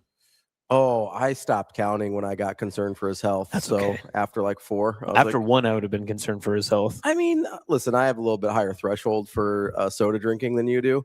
But yeah, I think he got to like 4 refills. And I was like, I'm going to stop looking. I'm concerned here. This man has a wife and family. You know, I get worried about him. After his 3rd, was he like, "Can I crash at your place, Ravi? These dudes are getting to me." No, he started like glowing. He was like, he was iridescent. He just became like nuclear energy. He became the Baja Blast. 4, 6, 8, 12. That is how many dudes we saw. It was a lot. No, it was fun being over there yesterday. Getting the kind of the crowd and the patrons into it. It was a basically, you were doing laps. I was, we were talking to people, me and Kenny and Rico were talking to some of the people in there. I'll be honest, I enjoyed the high five lap after the win. That was fun for me, and I had a good time. Did you feel like you're part of the team? No, I just felt like that was one of those games where I feel like you wanted to be with other people to experience. Oh, yes, 100%. Like there's definitely those games. Especially when it's a team, because I don't know, we all root for teams that aren't from here. Like you're a Panthers fan, I'm a 49ers fan, I'm a big Red Sox fan. Especially when it's the team from here, it's just way more fun to experience that with other people, right? Like some of my favorite sports memory moments are watching games by myself because it's, Red Sox winning the World Series for the first time, or Steph hitting the double bang shot in OKC, or like things like that, where it's just, I'm not with anybody. I'm just at my house watching TV by myself. And I still enjoy those experiences, but there is something about, like, I remember watching, this is a super random one, but I remember watching in 2008. So way back in the day before half of the sports team was born. Wow. Almost. It's probably more true than you think. I was going to say, it's like a lot of those kids were born in like 2004. Dawson, during state basketball, yeah, she was like, it's just really nice to work, with Caden, who was our intern now with us full time. And she was like, it's just really nice to work with someone my age. Nothing against you. And I was like, Dawson, we're like kind of the same age. She was like, you're kind of old. That was the first time it's hit me. Like, I've been doing it to you for so long that now, and I'm the bridge character, right? Like, you and Rico are in the middle. You and Rico's much older than me. He's like 4 years older than you. Oh, much older than me. According to Dawson. He also has children. Yeah, 3 children. Yeah. But I would say his maturity is on the same page, though. You guys are very, like, spiritually the same age. Spiritually, correct. Yes. That's exactly how I would phrase it. Yeah, exactly. But, like, I'm in, like, it's like 2008, and I'm watching, this is, like, the most random community watching experience I think I've ever had. But Michael Phelps is going for the record gold medals in that Olympics. And he has the relay where I believe it's Jason Lezak. They're in the relay against the French, and they're getting killed. And Lezak closes an incredible amount of distance in the last 50 meters to catch the French. He does like a little half stroke and touches the wall. It's literally by 0.01 seconds that they win the thing. And everyone in this, I think I was at a Buffalo Wild Wings. Everybody in Buffalo Wild Wings was just like glued to swimming on TV. Hell yeah. And everybody erupted simultaneously. Like, it was an incredible, like, communal watching experience. And so, like, there's some of those things where I do think, like, it would have been really cool to watch the Team USA hockey in a place like that. Oh, you're talking like, so, okay. Like, I got you. Yeah. So when there's like a bunch of people, and it was really cool to watch Nebraska yesterday in a place like that. I would have loved to watch the Royals World Series win. That would have been a very good one. So I too. was with people for that, but I was at somebody's house. There was like 5 of us. I remember watching the Cubs win their World Series, and it was in a dorm room at UNK. But that was one of the first full baseball games I'd watched on television, and just watching that with just like in your life. Yeah, really. Yeah, well, baseball wasn't like a big. I mean, we had the Rockies. I know, but Western, just on accident. Yeah. Like you had just like on accident watched a full baseball game on TV. I was in high school. I was busy doing other stuff. You know what I mean? You know, busy doing 308 stuff. But no, seriously, like I picked fair up enough, like the Cubs stuff, and you had 8 other guys like in a small dorm room. Don't talk to any of those people anymore. But just like that moment, you were like, we're literally witnessing history right now. Yeah. That was so cool. It was such a cool environment. Yeah, so that was definitely one yesterday where you wanted to be with people, you wanted to be around people, kind of rooting for the same thing as you in that instance, and it was a really cool thing to be wherever you were, whether you're in OKC or down in Lincoln or at Hurrdat with us. It was a very cool experience to go through. Dank had asked whoever said yesterday this team feels like a whole state thing, not just Lincoln. Definitely felt that way. I think I had talked a little bit about that on the postgame show. I'm not sure if that's what you're referencing, but that was something that I feel like I said it a little bit. I don't know if I said it like the appropriate way, but it has, at least in my opinion, it's always felt like because of the Creighton part of it, right? For basketball specifically. Yeah, that Omaha and Creighton are together, and that's generic, right? Like, I'm just talking very generically as a true outsider that like looked in on these situations, and Nebraska ball was truly for Lincoln because I grew up in the Panhandle. No one ever talked about Nebraska basketball. When I lived in Kearney and was covering sports in Kearney, like, yeah, it was the state's team, it was the Huskers, so you'd like throw that in there every once in a while. Once they made the tournament, that was a little bit different. It felt like kind of the state like gathered around it. This truly felt like Omaha, Lincoln, Norfolk, Kearney, Scottsbluff, Chadron, the entire state covered in red. Like it felt phenomenal to have that entire celebration. It really felt like, I mean, it felt like it raised this year for Nebraska basketball, raised to the level that we see with volleyball and that we see with football on a regular basis, where there is a sort of general adoption of the team from a statewide presence, which I think you're right. I mean, obviously you would have a better sense than I do, but it did really seem like it wasn't something that kind of permeated the entire state for most of the last at least couple decades. But you get the Omaha side of it. I mean, you understand. I feel like Omaha has like kind of turned not away from Nebraska ball over the years because of Creighton's success, but they definitely are looking in on it now. It's easier to ignore. Yeah. Like it has been, and I don't mean that in a bad way. I'm sure it sounds bad, but when you have another Division I team that had been more successful, Nebraska basketball in Omaha became pretty easy to just not think about. Right. And in the last few years, especially, honestly, and this is part of the reason, I thought, and shout out to the Keisei Tominaga jersey that Rico brought in. This is part of the reason I thought like he deserved inclusion on the all-time starting 5 list that I made, was because I feel like Keisei really started to shift that the year that they made the tournament with him and Rink and Jamarcus the first time around. I thought that was sort of the shift where Nebraska became not only nationally relevant with the Keisei Tominaga stuff, but also more relevant to everybody in the state in a sense that hadn't always been true, right? It probably was more so in the 90s. I was too young to remember like 91, 92, 93. I remember the NIT team that won the NIT title. That's kind of the first Nebraska basketball team I remember.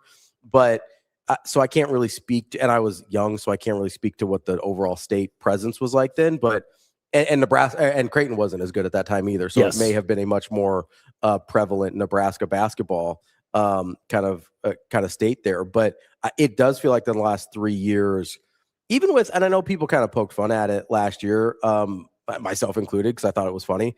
Like even with the crown thing last year, like winning a tournament is cool. Like it matters whether it's not that many teams end their season on a win. I mean, seriously, as dumb as that saying is, it's very true. It's especially on a win when you actually played postseason basketball, right? Yeah. Like there's some teams that like you could technically end on a win and not qualify for your conference tournament. That doesn't feel great, right?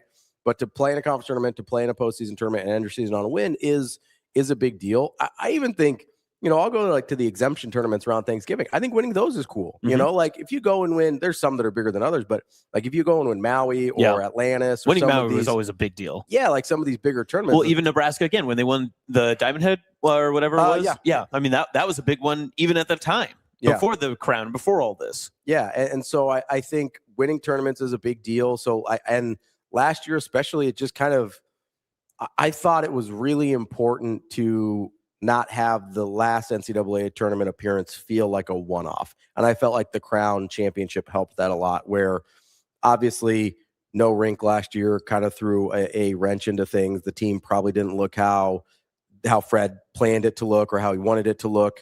But being able to still get to 20 wins, to play in the postseason, to win in the postseason, it felt like that continued the positive momentum of the program. I think when we look back, that sort of bridge year between NCAA appearances is going to be more important than we maybe give it credit for. Because I don't know, like, you lose in the first round of the Crown, is Price is interested?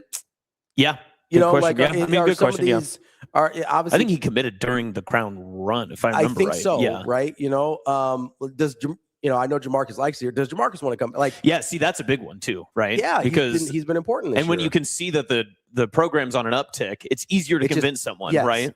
Like, there's a lot of, we talked about this, and I know mostly by me, this has become, he who shall not be named, but like, there's a lot of that was a lot of the talk with Dylan Raiola when he committed, right? The talk was, he always kind of wanted to come here, but it was hard because they hadn't really got to the winning part yet.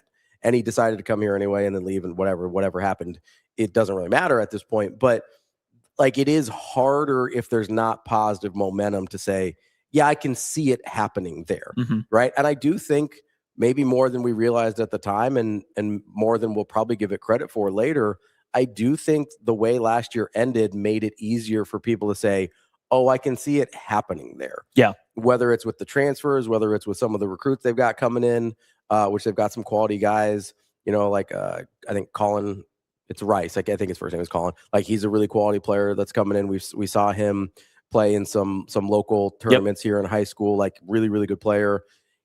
I think it just makes it easier for people to say, yes, you can like a lot of the things around the program and what's happening, but if you win just a little bit more, it makes it way easier to say yes. And I think the Crown actually helped with that a lot. And then what about this alternate reality? And I'm not poo-pooing anything that happened yesterday or what the season has been so far, but what if Nebraska somehow last season does get into that NCAA tournament without the Big Ten tournament, right? That the end of the season, the regular season last year for Nebraska was not a great basketball team. No. I mean, they were losing games that they had no reason to lose. They were, playing in many different styles of games, and it was frustrating. And that was the conversation all of January, February, beginning of March when they lost to Iowa in the regular season finale, that this team probably shouldn't be in an NCAA tournament, but they were always on the bubble of it. Yeah. They lose first round in that game.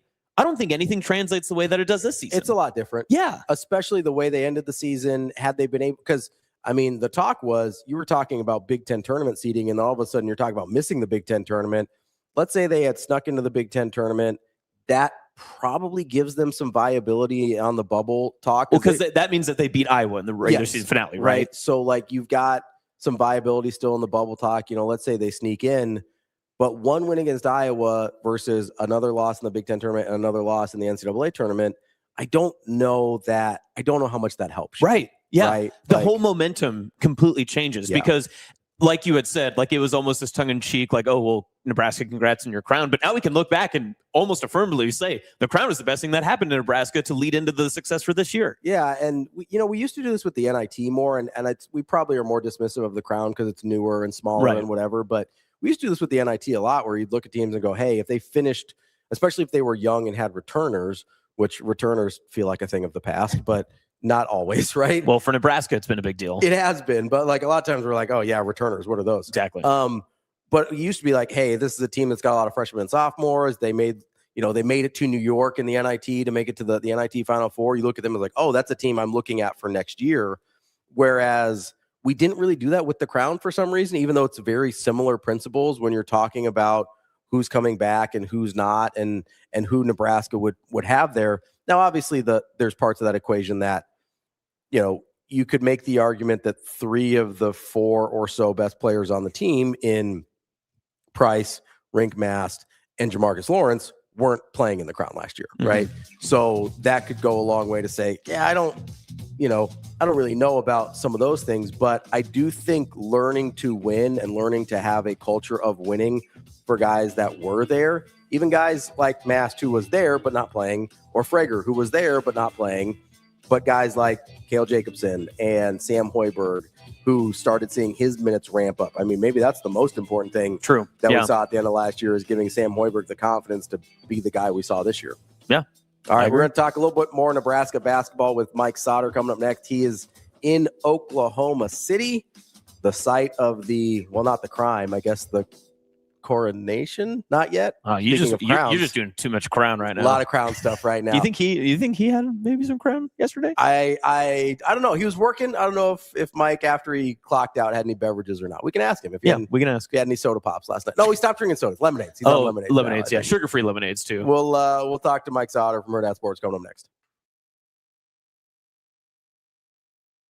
March into savings at Edwards Chevrolet. Lease the 2026 Chevrolet Silverado RST starting at just $489 a month with 0 down and first payment due at signing. This is what March savings looks like. Or lease the 2026 Chevrolet Trailblazer LS starting at just $289 a month with 0 down and first payment due at signing. Get to Edwards Chevrolet today. Together, let's drive. It pays to make the drive to Edwards Chevrolet GMC.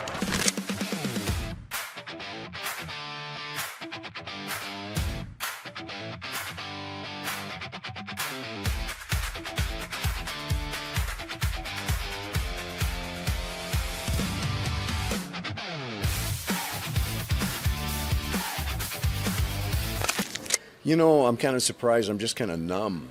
You know, I mean, it hit me halfway through the second half and I started, you know, we didn't have to do exact play-by-play because they were ahead by 30. And so, you know, I started thinking about all the people from all these years. And it kind of got me, you know. And I'll think about it more and it'll get me again. But just, you know, this was not just a game for these guys or a win for this team. It's for everybody that has invested in it emotionally for a long time. I mean, you've been through every high, every low of this program. How special is it to see them on such a high and see these guys earn this win? Well, it's great because I wish everybody had a chance to, you know, get up close and personal with the team like I have over the years. I mean, these guys are exactly what you see on the floor. They're just really good people, and they've worked so hard, and they, you know, they bought in, and they've done exactly what has been asked of them, and to see that pay off for them is pretty good.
You're listening to Hurrdat Sports Live. Oh, yeah, no doubt, no doubt. Mike Sautter. Yeah.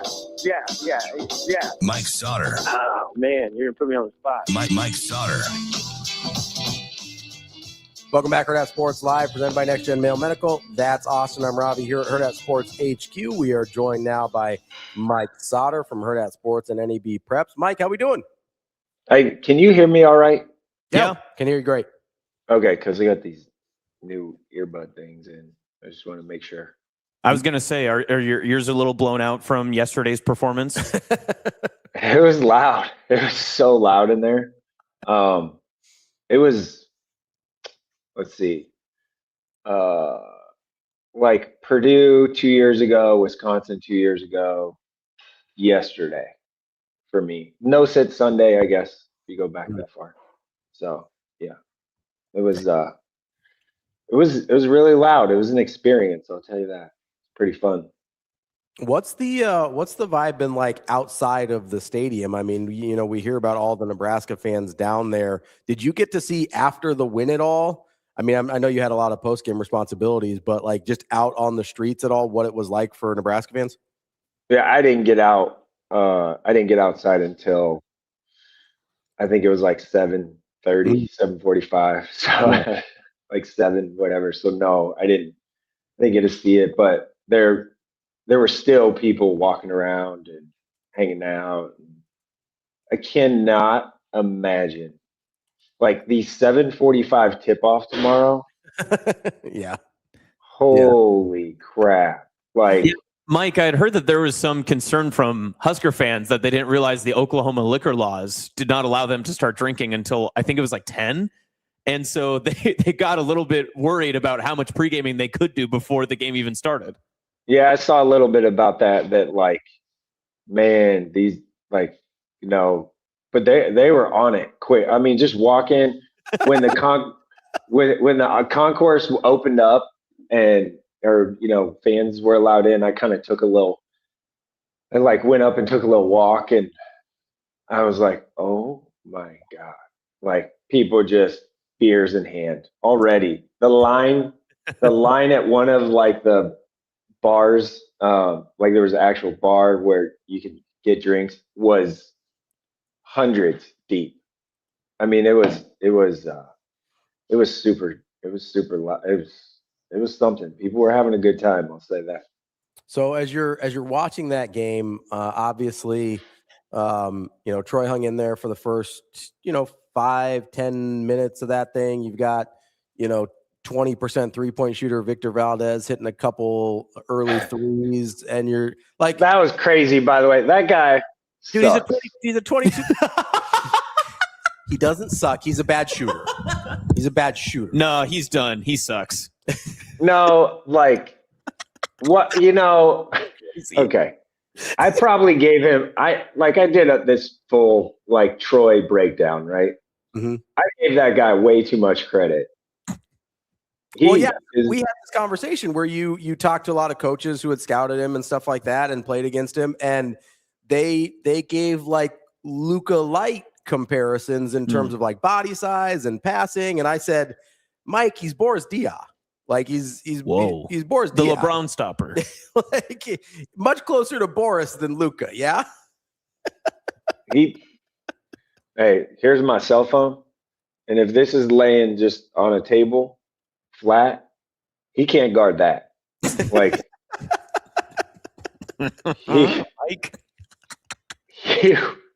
he was not good. He hit a couple threes that were like, what the, like, how? Yes, like, that's crazy. Yeah, like he hit a couple shots, but that dude can't guard a headstone that's been sitting in the ground for 100 years. The body's dead. Rigor mortis is set. There's nothing he can do. Like the slowest feet I've ever seen. I mean, it was like, it wasn't even Olay defense, right? Like Olay defense is something that is like, you know, you're trying, but you just kind of let someone go by you. This was standstill defense. Like his feet are really slow. All right. This was like peak Harden bad defense montage defense. Jeez. Pretty All bad. Right. So, Mike, on the Nebraska side of it, so we can stop putting more dirt on the Valdez grave. When Price Sanford started to get going, obviously on the TV copy, you could probably tell in the arena right away that things were obviously noticeably getting more picked up for Nebraska. Did you notice anything different with how the team was reacting when Price got hot? Because once he started to take those threes and they were going down, it felt like obviously the arena recognized what his takeover looked like for Nebraska's success through the rest of that game. But did you notice anything maybe from the Huskers' perspective that they're like, okay, all is well, all is good, Price has got this? No, I think they kind of, I mean, I want to say I think they felt extremely confident going into the game. You could just kind of feel it. And obviously the seed lines and stuff like that, like it wasn't Texas A&M 2 years ago. Now that's probably tomorrow. So at no point did you think, were you nervous that they might lose?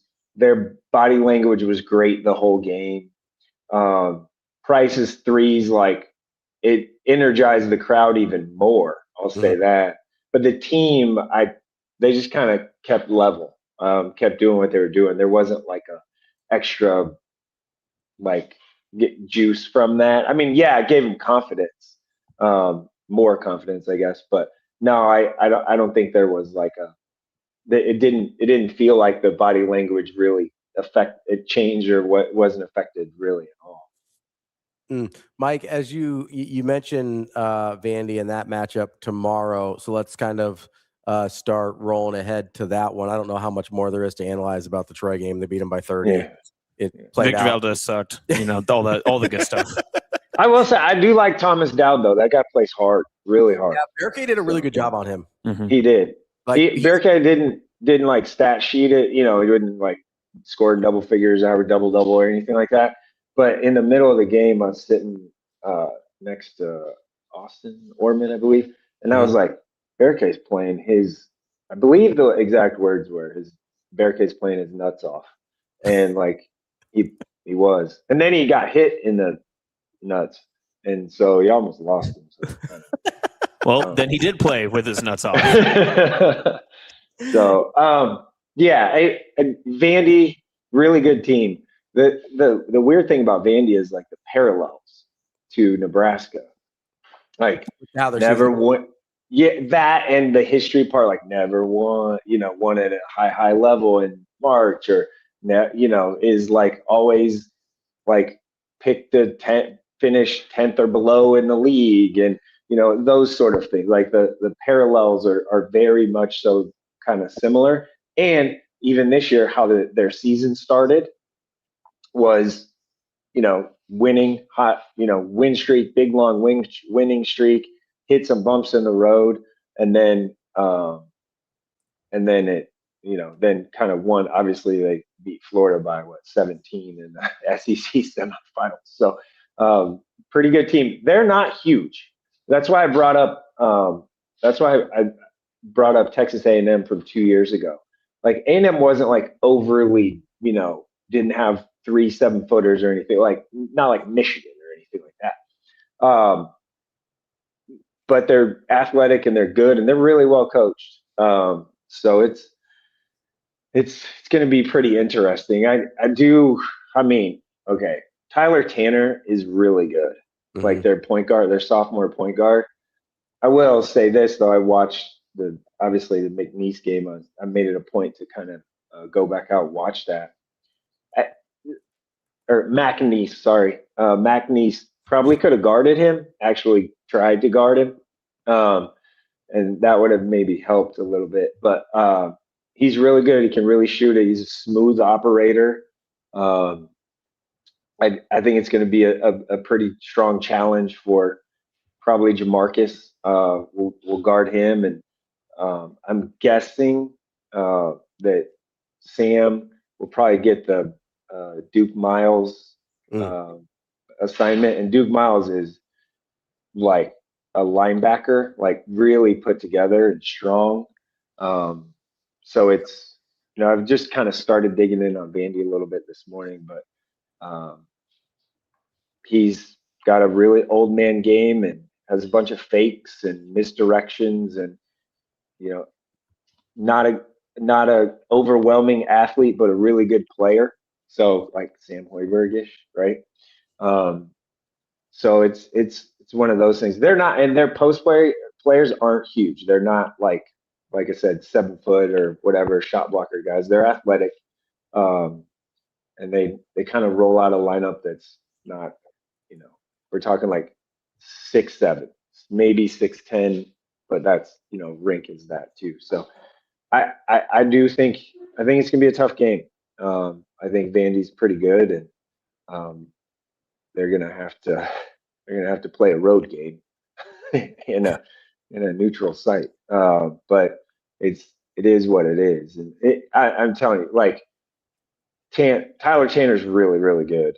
And if it wasn't for guys, I don't know, like Cam Boozer or Jefferson at Iowa State, Jeremy Fears, Yaxel Lindenberg, like he's in that All-American level of a player for this year. So that's something it's going to be a challenge. So they're a really good team. Mike, as you kind of stay there in Oklahoma City, and you mentioned you watched Vanderbilt and McNeese State yesterday. Did I miss something? What's this McNeese? I don't know. I just am saying. That's how they were pronouncing it yesterday. In and arena? I'm like, yeah, it's like McNeese, and I'm like, okay, yeah. So I was like, I guess I got it wrong. So like, and they dropped the state part too. It's just McNeese. Just McNeese. Yeah. They got the big arch at McNeese. I'm not dropping the state. The state's important to me. If the drive-through. As you're watching this one, was there anything you noticed about Vanderbilt that you're like, oh, I actually think Nebraska, whether you think it is a game they win or not, you're like, I think Nebraska can actually take advantage of that? Because it's only a 2.5 point spread, so Vegas seems to think it's going to be close. Yeah, I do too. I think it's like a 50-50 shot, to be honest. So offensively, they're really good. They're really efficient. Obviously, have the 8th best offense in the country and 31st on defense. They get to the free throw line and make free throws. But the advantage maybe Nebraska has is Vandy defensively doesn't they're not super hand activity. They don't force like a lot of crazy passes or the one thing that drives me crazy is the non-steal turnovers. They don't force a lot of those. So that's, to Nebraska's advantage, because sometimes Nebraska has a tendency to do that, just kind of throw the ball away or dribble off your foot or stuff like that. And that, I guess, primarily the last 2 games has been Jerry Garcia. Hey, we don't need you to dribble.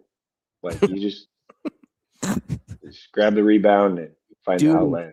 Catch the ball though. Yeah, catch it and just kind of shoot from the corner. Because I don't mind him taking a corner 3, obviously. I do. But he's made a couple like big shots in the corner. Yeah, so I think there's an advantage there with like the turnover stuff that Nebraska does. Their hand activity yesterday was really, really, really good. Before I lost track or before the game got way away from it, I believe I had at the under 16, so first 4 minutes into the second half, I think I had them at 17 deflections that I was just trying to track on my own. And Nebraska being that. So I think that's something that can play to their advantage. I mean, Vanderbilt doesn't turn it over really at all on offense. So 14th in the country on offense, 13.5% turnover rate. It's 14th best in the country. That's pretty dang good. But again, they don't turn it over. They don't turn you over that much. They just, I think, try and outscore you, which they have done. It's kind of like the whole strength on strength. Nebraska's strength is their defense, and Vandy's strength is their offense. And I mean, Vandy's had games. I'm just looking at it now where 80 points, 90 points, 84. Like they're in the 80s, right? Consistently. So yeah, it'll be tough. Like they scored 91 against Florida. That's a lot. Yeah. for a pretty good Florida. I asked Ravi this yesterday during our Hail Varsity post game when we were kind of just previewing, looking ahead to whoever Nebraska was going to face. Obviously, now it is Vanderbilt after they took down McNeese. But how difficult is it from the Vanderbilt perspective to prepare for Nebraska's defense, especially in this short time window? Like, obviously you get the film, you probably watched a little bit of the game. I mean, obviously those coaches stay up late. They've got GAs cutting up all the things that they can do. What does that look like for Vanderbilt today, preparing for what gives them a little bit of extra time with such a late tip tomorrow? Well, it's hard with Nebraska's offense is really, really hard to prepare for in a day, basically. With just their cutting action and all the movement and different things that they can do. Same thing on defense. Their defense is pretty hard to prepare for too. But that's the biggest piece. That's what, I guess a couple of weeks ago, I feel like it was like a year ago at this point. But that's something that people, I forget which coach said it, but that makes Nebraska extremely hard to prepare for is, especially on a short notice, is just the multitude of things that they do, the multiplicity of their offense. Because you have like Jamarcus Lawrence yesterday, it was great to see him knock down some threes and like get his shot back a little bit after a minor slump. But Price, just what they do with him, moving on off all the curls and screens, and even you got to prepare for even him catching in the post like he did against Iowa the first time or the second time around. Like you just have to prepare for all of that in the inside out game that they actually really did a great job of yesterday. And I wish Nebraska would have done more of it, was because Rink's such a good ball handler and passer.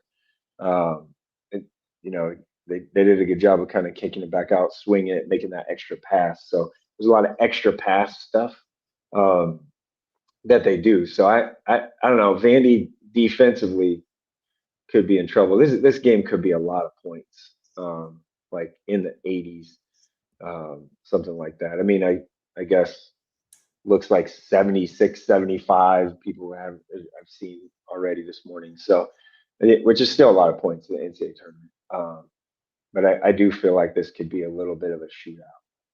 Mike, do you think with the lack of front court size for Vandy and what you talked about with Rink there, that might be more of the game plan tomorrow with, hey, let's play through Rink, let's try and make them double team him and allow some of our other players to kind of get open around that?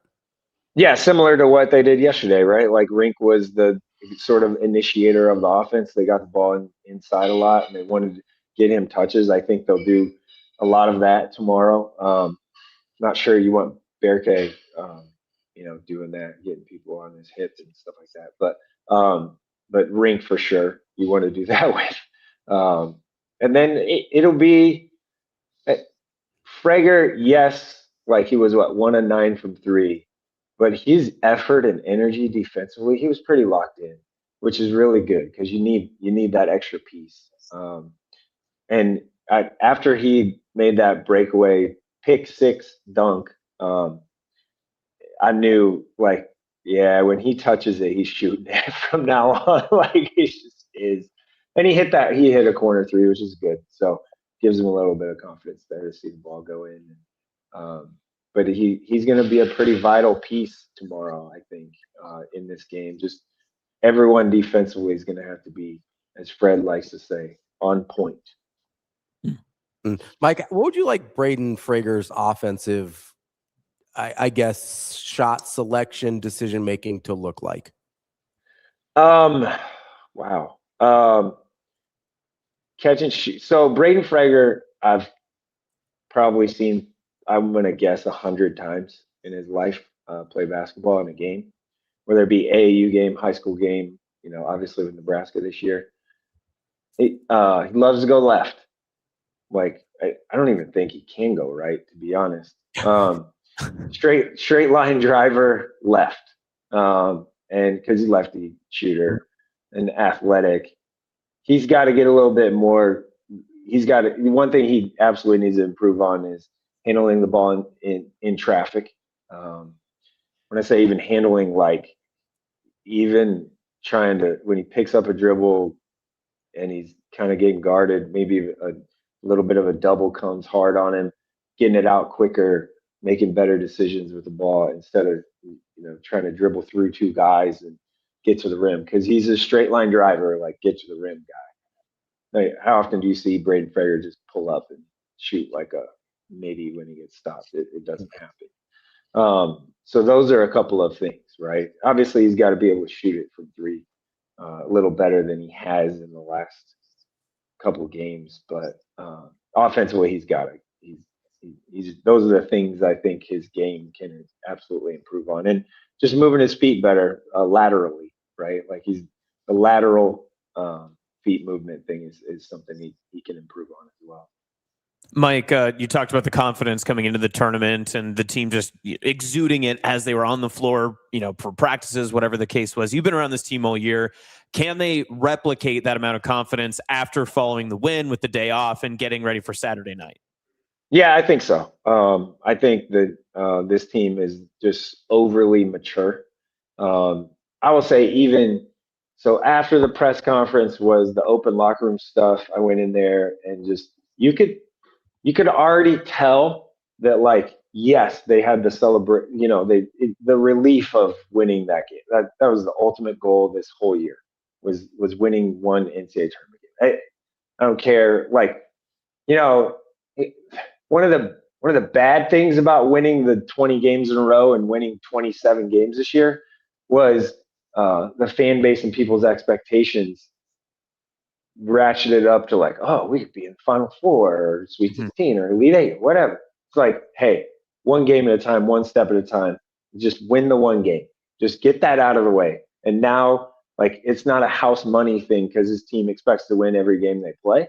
And they should. They've proven that they can hang with basically every team in the Big Ten. And I don't know about you, but I think the Big Ten is a pretty good league. It's one of those things where, like, one game at a time, one step at a time, one thing at a time. That's what Hoiberg has talked about all season. That's what the players have talked about all season. That's exactly what's happening right now. I'm talking like 30 minutes after the game, you could already kind of feel them sort of like moving on a little bit. Like, okay, like that was fun. It was great. It was awesome. It was fun. But I think they've already kind of shifted the focus and did it fairly quickly. There you go. That's Mike Sautter, live, boots on the ground in Oklahoma City. Hey, can you tell JSP to quit making coffee or dishes or whatever he's doing back there? I think he's making he bought like the most golden eggs you've ever seen. They were like $6. So hopefully organic, golden egg, grass-fed, organic stuff. So he's just making some breakfast, I think, in the kitchen, which is right around the corner. So I don't know what Anna's doing. I have no idea. So, she's posting. That's what she's doing. She's on social. Yeah, she's working. Hey, third time. Okay, the Brahms story. This is funny. We're driving down here, and I go, God. So I grew up in Tulsa, so I'm very familiar with Oklahoma staples. And I go, guys, we got to get Brahms. Like, Brahms is like thing. And then she was like, well, Austin says it's overrated. And I'm like, well, Austin doesn't know that it's actually very good. You don't think this boy travels? Austin's not overrated. Austin's not overrated. God dang it, you're gonna cut that out. Dang it. Bang, bang, bang. Thank you so much, tired Mike. Give me Damn it. Ears. Damn it. So anyway, Brahms is not overrated, first of all. So we went to Brahms the other day. And the cool thing about Brahms is if you get the Oreo, whatever they call it, shake or whatever it's called, they like it's actual real chunks of Oreo, like the cookie. You can see it. And same thing with like everything else. Anna got a Reese's one. I got the Oreo one. And I'm like, took a couple bites. Anna took one bite. After her first bite of her ice cream that she got, she goes, "Oh wow, this is really good." And I'm like, "Yeah, I told you it is." So, and then I think John got a malt, and he said it was fine. That's very John. I love that. And I was like, fine is like McDonald's ice cream, and then like good is like Runza, and then Dairy Queen's maybe the next level, and Brahms is like here. So Fair. yeah, There you go. So we got to go to Brahms again at some point. Mike Sauter's ice cream rankings. That's right. You'll Mike, get you having that any here. crown tonight? Having any what? Any crown? Crown. What? Oh no. I don't know what the night will bring, but I'm hoping to have a good time. Mike, enjoy your day / evening kind of off as you wait for Nebraska to play tomorrow. We will, I'm sure, check back in with you from Oklahoma City and be following along with your coverage. We appreciate it. Yeah, 7:45 p.m. Oh man, this Long place day. is gonna Long day tomorrow. Place is gonna be crazy. Yeah. Yeah. You think Okay. Nebraska fans might be tuned up? Yeah, I do. So yeah, I think it's gonna be pretty wild. All righty, Mike. We'll talk to you later. Yep. Bye. See you, Mike. We've got Jessica COODY coming up next here on Hurrdat Sports Live.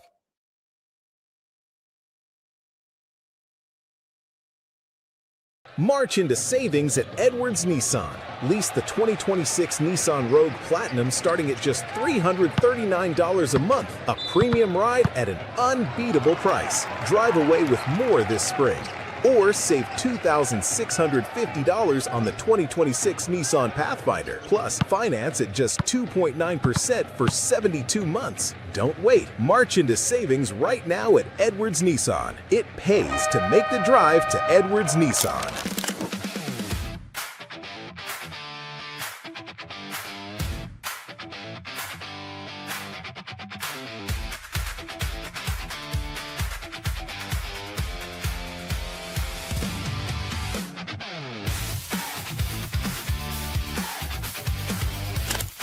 Yeah, actually, not really anything that we drew attention to. I mean, obviously, I'm not trying to put that kind of mental picture into our players' heads in that moment. The message at halftime was what specifically was going well, what specifically was not going well in the first half, and making sure that we could shore up that. We had a good start to the third quarter. They took a timeout in the timeout huddle. The message was do not be satisfied with that run. And I think just being able to make those types of subtle comments maybe could they could understand. You know, we've been through the fire in the Big Ten Conference. We've seen almost every situation, including what happened in our conference tournament games. So all of those things have taught us lessons to get us to where we are right now.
You're listening to Hurrdat Sports Live. 76-47. This place is going to erupt. It's going to absolutely erupt. And here they dribble it out. 3 seconds, 2 seconds, 1 second left to go. And there's the horn. There's the game. Nebraska's first NCAA win in history in Oklahoma City over the Troy Trojans. It's all over. Welcome back, Hurrdat Sports Live. That's awesome. I'm Ravi here at Hurrdat Sports HQ. We are joined now by Jessica COODY from Husker Radio Network. And, as she often gets to talk to Austin instead of DB this morning. Jess, how you doing? That's all right. I get enough of DB. And the only thing that concerns me, I believe, like one of the last times I talked to you guys made me cry, the two of you. So it's the only concerning thing. Oh no! What did we do? What did we make you cry about? I am so sorry. No, it was when we were going through the process with Greg and filling Kyle's spot. Yeah, that's right. Yeah, that's all right. Yeah, that's on us. We're just emotional folk. Well, let's stick with emotions then. You're in Oklahoma City, correct? Yes. Okay, so old stomping grounds. Kent Pavelka, just let it roll. Like, did you get a moment with him? Did you get to? Obviously, he's been doing all of the interviews. He's been talking about it, rightfully so. But have you gotten a chance to be able to kind of break down and celebrate with him just this entire past 24 hours? Well, I sat next to him during the game. Even better. Yeah, she was very prominent in the video of the clip that Shane just played. Nope. Oh, no, I was not. No, Just kidding. I was not. Must have been somebody else.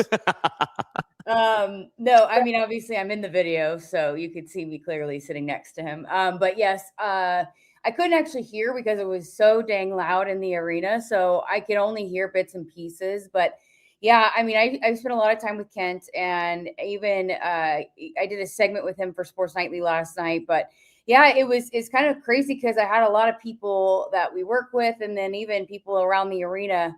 How's Kent? And even, leading up to the day, I asked him actually yesterday, the day before the game, are you nervous? And he said a little bit, but I think they knew that this was a game that they were going to win. I think they, again, Kent and Jeff are around a lot, and they very much respected Troy, but they had put themselves in a position that they got a high seed against a team that they should beat. And I know anything can happen in March Madness, and they very much respected Troy, but had Nebraska gone about their business, which they did, they should handle Troy. And I think both Jeff and Kent knew that. And so I think Kent was surprisingly calm all throughout the day. And then once I told this story last night, but there was a moment, he was emotional, but he stood up a couple of times when Frager had the dunk, and then there was a couple back-to-back threes when the lead stretched really in the second half that he got really Kent-like, but a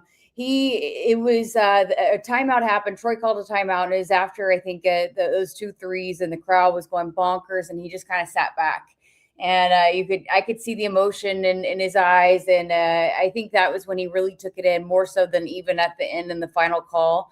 But yeah, I had a chance to chat with him afterwards, and he said there's a lot of layers to it. Obviously, it was a long time coming, but I think it's been really fun for him. There was another cool moment too when we went to record the segment afterwards. We were walking down the tunnel, and there were a lot of Nebraska fans still in the arena, and people saw him, and Saul stood up and gave him a standing ovation from, and then they were asking for his autograph. And so it took us like 15 minutes to even get back to go record the segment, but it was cool. Like from the bottom, from where the Husker fans were to the top, people were standing up and clapping. And I got a video of him just kind of like taking it all in. So no, it gives me chills just going back to that moment, but it's been really, really neat to kind of experience this kind of from watching next to him. And I feel like I've kind of had to be his bodyguard a little bit, or he needs a bodyguard. But people were asking me, hey, can you ask Ken if he can get a selfie? And hey, can we get Ken's autograph? And so it's been pretty fun. And a lot of the players have said it. A lot of the staff have said it, but there's nobody that deserves it more than Kent Pavelka. I'm glad he got to experience it, and hopefully they could keep the ride rolling as long as possible for him as well.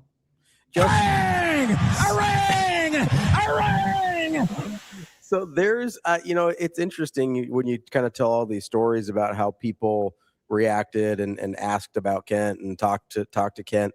Like, what is it? You've been around him for a while now.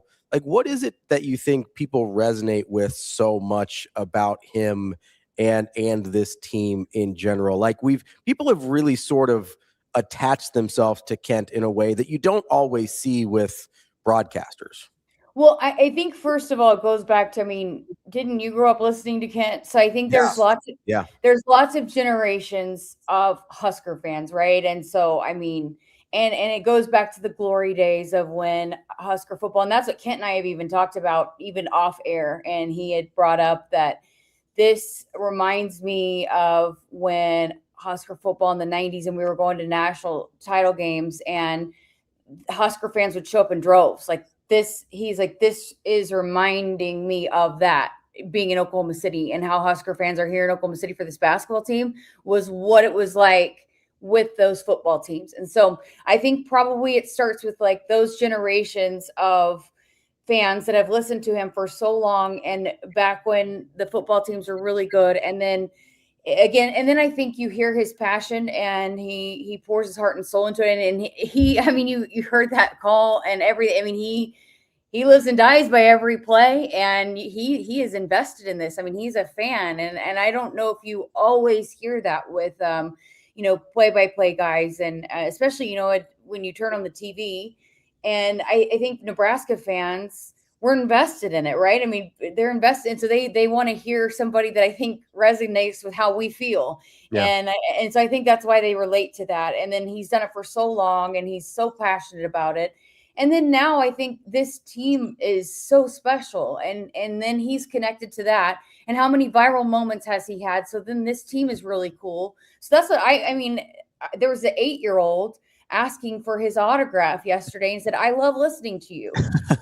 And so that now there's a new generation that is listening to radio, that thinks radio is cool, And so I think that goes back to now we're able to sync up these cool moments and put it on social media. Well, unfortunately, not because the NCAA is whatever. I mean, poo-pooing on our fun parade.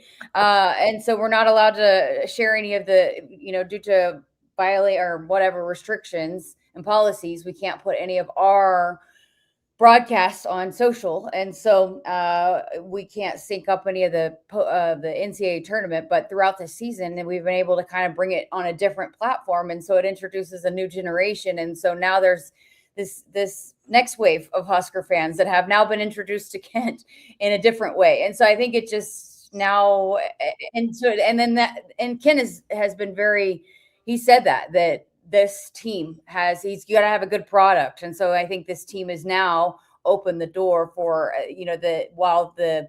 this fan base has fallen in love with this team. And then you've got the guy calling the action, then now they're falling in love with him calling the action. So I think it's kind of twofold, and it goes back a long ways, and people being in love with what he did for a long time ago, and how he does it so passionately, and he's a fan and he's so invested in it.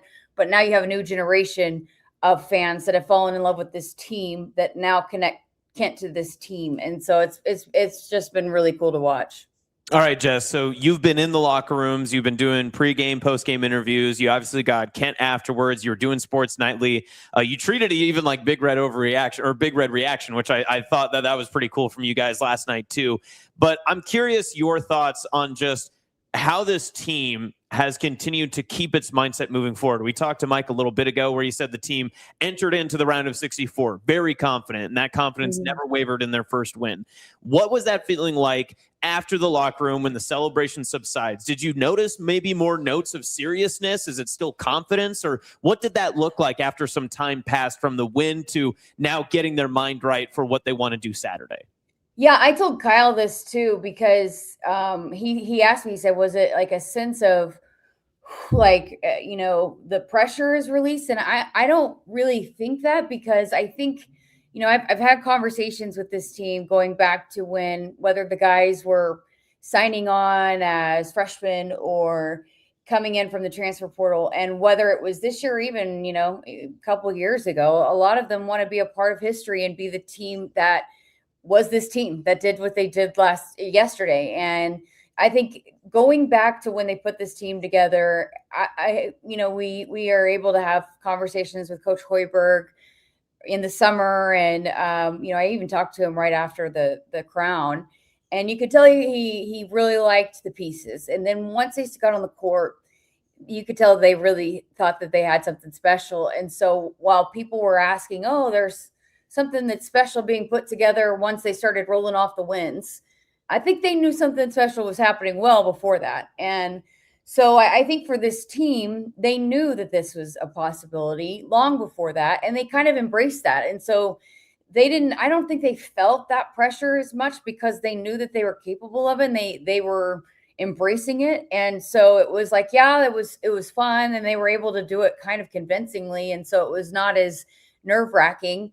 And so they were able to celebrate it on the court as the buzzer sounded, and then right after and during the post-game interviews on the court. But I think immediately once they walked off the court, it was like, all right, on to the next.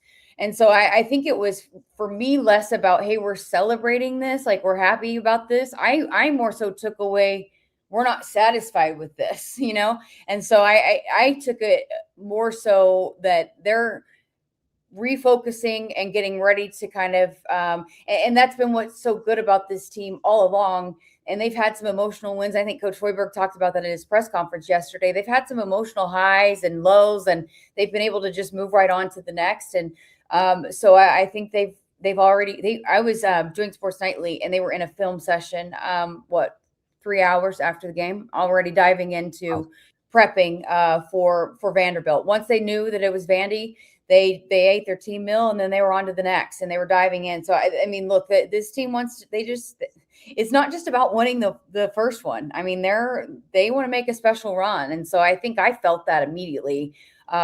Once they ran off the court, it was, all right, let's get ready to win the next one. So that's what I took away too, as less about, hey, we did it, rah, rah, that's it for us. No, that is just the beginning for this team. I think that's what I took away. Do you think the margin of victory and kind of how that game played out sort of helps with that mindset when you see like Duke plays Siena and only wins by 6, and Gonzaga plays Kennesaw State and only wins by 9, and Michigan's only up by 4 at halftime against Howard, where Nebraska went in and like just took care of business in a pretty convincing fashion? Like, do you think that helps them to be like, hey, we see how hard it is to win in this tournament, but we're playing well, we're not done here?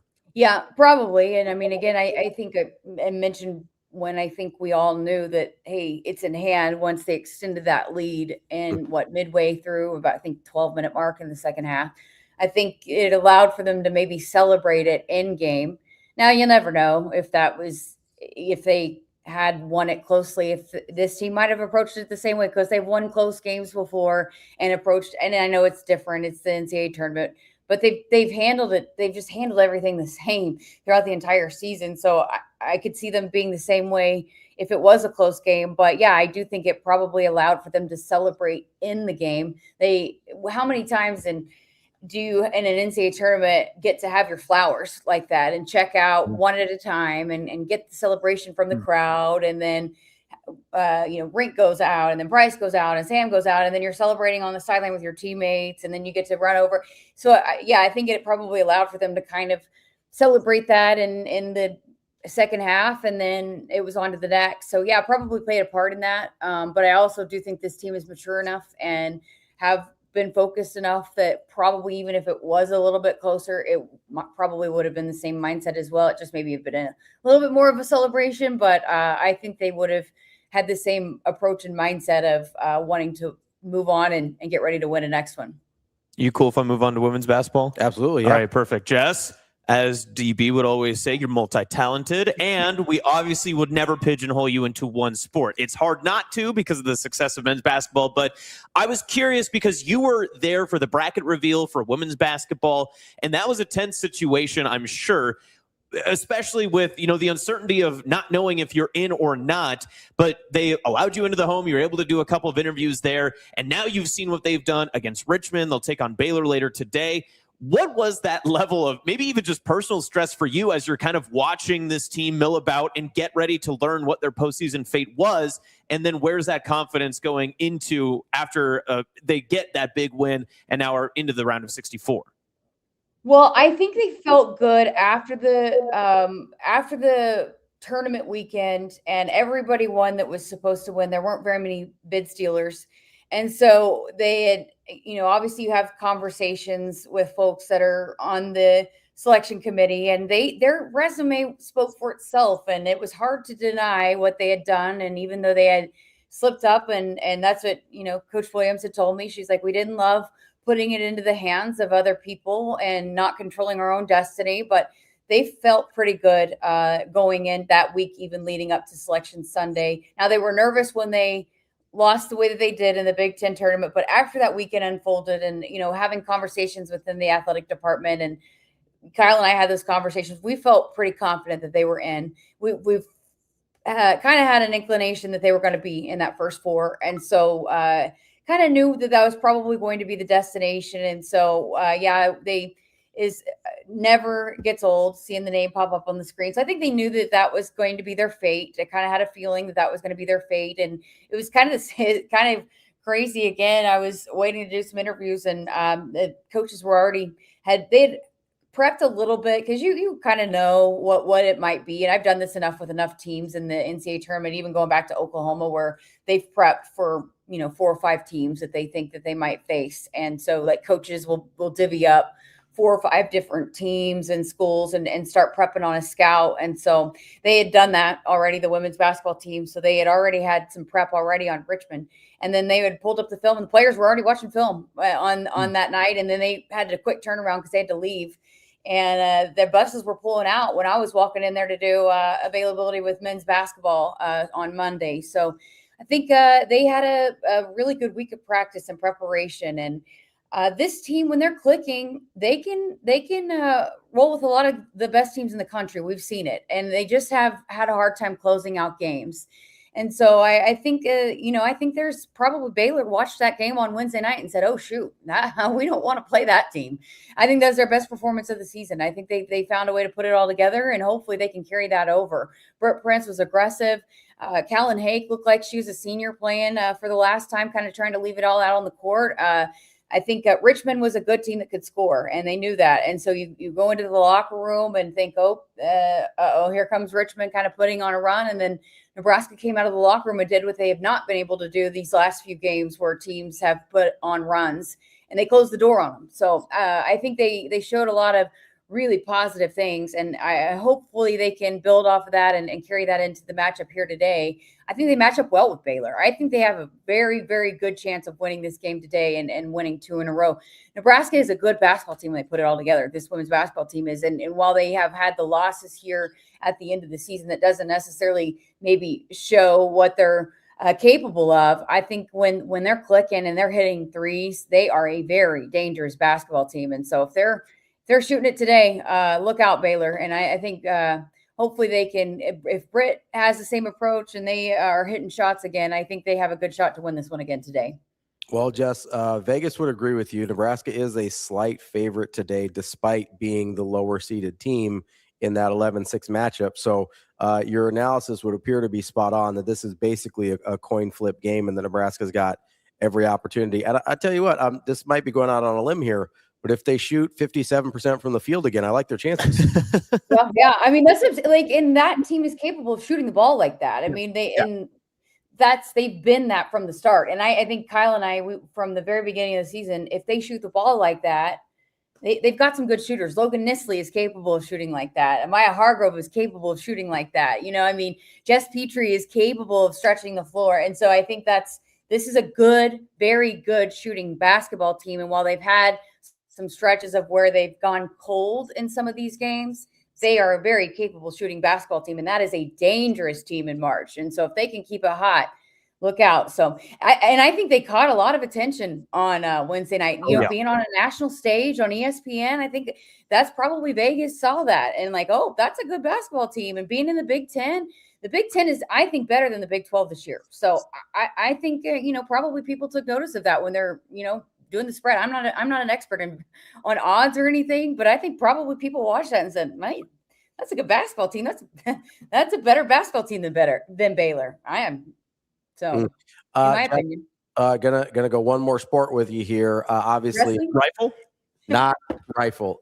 Wrestling obviously also has their national championships going on as well. I believe, correct me if I'm wrong here, still 7 Nebraska wrestlers alive in the quarterfinals, a couple more alive in wrestlebacks.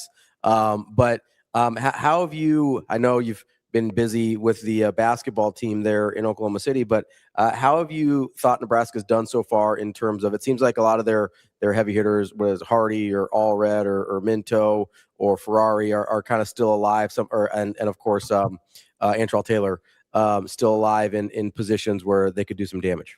No, yeah, they I was actually didn't see yesterday morning. I was kind of hooked up, but I watched last night. I watched the second round, and so I'll tune into the quarterfinals here coming up in an hour. Yeah. But DB was kind of trying to keep me updated. But hey, they're in second place, obviously going into this morning, and they not only had guys advance, but they got bonus points. And so that allowed for them to kind of move into second place. And so the guys did what they had to do. And then also you look at what the guys did in the wrestlebacks. And I've always been told by wrestling coaches is, yes, you want guys to move on in the winner's bracket, but you make your hay and continue to kind of add to that team score with what you do in the wrestlebacks. And Jacob Van D was huge in that last year.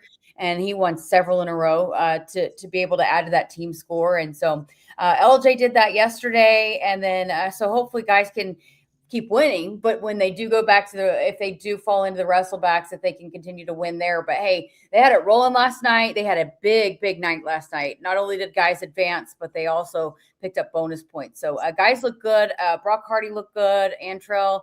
I thought Ferrari looked good at heavyweight. I mean, it's a tough weight for him, but he looked good in his matchup last night. And so there were some upsets that I saw that, especially in some of the classes like Lamer in his weight class. So I think he's got a good shot moving forward. So Minto, I think he's got a good shot. So yeah, look, that's what Mark Manning does. He gets them ready for this stage, this moment. So hopefully they can keep it rolling here this morning and keep guys advancing. And we have a couple national titles to talk about coming up on Monday. Oh yeah. That'd be terrific. Jess, appreciate the time and your versatility as always. Enjoy the next, I guess, 24, 48 hours in Oklahoma City. And hopefully we're talking to you next week, talking about where you'll be headed and trying to figure out the Husker Radio Network's plan to have a spring game and a Sweet 16 on the same weekend. Because we've said, I hope I'm not available to do the football game. I volunteered my services to DB if he needs some help. If he's lonely down in Lincoln, I told him I'd help out. Wow, that's big of you. Yeah, I think we've already got a backup plan because we were planning on me not being available. So I love that. We've got a plan A, a plan B, a plan C, because we were like, about a month ago when we knew this was a possibility, we were like, well, we've got to have a sideline reporter. So Kyle was on it. Look at Kyle, in his first year already making contingency plans. I love Director of broadcasting. Not to forget too, baseball also in Haymarket that weekend as well. So Ben's not available, Nick's not available. Yeah, so we're having to make some calls to the bullpen. So it's all right. It's good problems to have. Good problems to have. Jess, we're not complaining. We got to win one tomorrow, though. I know. We got to win tomorrow. Get that win against Vandy. We're only focused on 32 right now. We appreciate the time as always, Jess. We'll talk to you soon. Yeah, no problem. Bye, guys. Have a good one. Bye, Shane. Bye, Shane. Dang it. I thought she forgot it there for a second. She never forgets Shane. See you, Jess. Never forgets Shane. That was great stuff. That is Jessica COODY from the Husker Radio Network. Yeah, it's we're setting up for a potentially very, very busy one of the very, very busy weekend next weekend for Nebraska. Yeah, for sure. And what's interesting too is that it's a Nebraska football spring game, but arguably a lot of things kind of turn out. Could be one of the bigger Nebraska athletics weekends we've had in some time. Yeah, you probably wouldn't think about it for the spring, right? Because typically it's volleyball football, right? Volleyball football. And if you get a good non-conference matchup in November, it could be volleyball, football, basketball, whether men's or women's. I mean, you could have even said the exhibition against BYU for Nebraska. Sure. You could have thrown all that together. Let's be 100% honest. At the time when BYU is making kind of tongue-in-cheek jokes about, well, maybe I'll take Rink Mast over AJ DeBonsa and things like that. Who at the time legitimately thought Nebraska would be playing further into March than AJ DeBonsa and BYU? It's a great question. Right? You're absolutely right. I get they had the injury with Richie Saunders, which matters a lot. And, and it turned into a lot of the, what did Tim call it? The get his ass offense or whatever it was. So it turned into a thing that they probably weren't anticipating at the beginning of the season, but that's kind of how basketball works. That's how seasons work, is things come up that you're not anticipating. But I don't know, even the most even the most optimistic Nebraska basketball fan, I don't think could have honestly told you they thought they'd be playing deeper into March than BYU when that game was over. Well, and Mike said it too, that, as the season progressed, the expectations got higher and higher. But this was something we talked about a little bit during our Hail Varsity post game, which we're doing again, by the way, Saturday night. It's going to be a late one. I think I'm going to be coming from Lincoln, so I'll be on a cruiser. Don't you worry about me. But yeah, I thought it was interesting too, that immediately when we got off, it was something that we talked about kind of with the group of Hurrdat Sports people that were around us. It was just, how far can this team really go now? Because, I like the Vanderbilt matchup. I really do. I don't think it's bad at all. I know that they provide some issues in terms of their athleticism, but like Mike said, they're not terribly big. I do think you can run your offense through rink mass pretty consistently. And I think the key here, because they will steal the ball from you a little bit. Like they'll turn you over a little bit, but they don't get a ton of non-steal turnovers. And so if Nebraska can take care of the ball outside of the handful of times, or I think Vanderbilt averages like 8 steals a game, right? Which is pretty good nationally. If you can avoid turning the ball over much outside of that, if you can keep your total under like say 12, I think you're in pretty good shape there. This is an opportunity for Nebraska to not only hang in, but control the boards. You can't let a team that doesn't start somebody over 6'7". Stop it. You can't 6 feet and 7 inches tall. What do you mean? You can't have a team like that go in and give you problems in terms of their the rebounding, even if they are athletic. I think they only play one guy above 6 feet and 7 inches tall. Nice. Good save. And that's a 6'10" Jalen Washington off the bench. I think he's the only guy that tall on the roster that's played basically at all in terms of significant minutes this year. So you look at this team and you go, okay, they are undersized, even if they're athletic. They are good offense. Defensively, outside of kind of the steals, they're not like 31's a good defense. That's not crazy. That's not something you look at and you go, oh, that's kind of something that gives me a ton of worries. Well, I think Nebraska is going to be able to kind of get a lot of places they want to offensively against this team. And I think exactly what you just said there. One thing that there were parts of McNeese State that I was like, okay, some of this is like a little bit applicable, what you can say, but Nebraska's passing is so much better than what Vanderbilt saw in their first game for the tournament. If Nebraska replicates what they did, passing, especially interior wise, because some of those, when they're playing well, it's exactly better. Yes. When they're not playing well, it gets a little sticky. I'm basically going off the 1 game sample size of tournament games. Yeah, just right. But like, there were some of those cuts too, where like Price had one where he was in the corner, obviously was on fire, pumped, drove baseline, passed it back on a bounce, almost no look to Rink in the middle, inside of the lane, and then was able to lay it up and get it to go.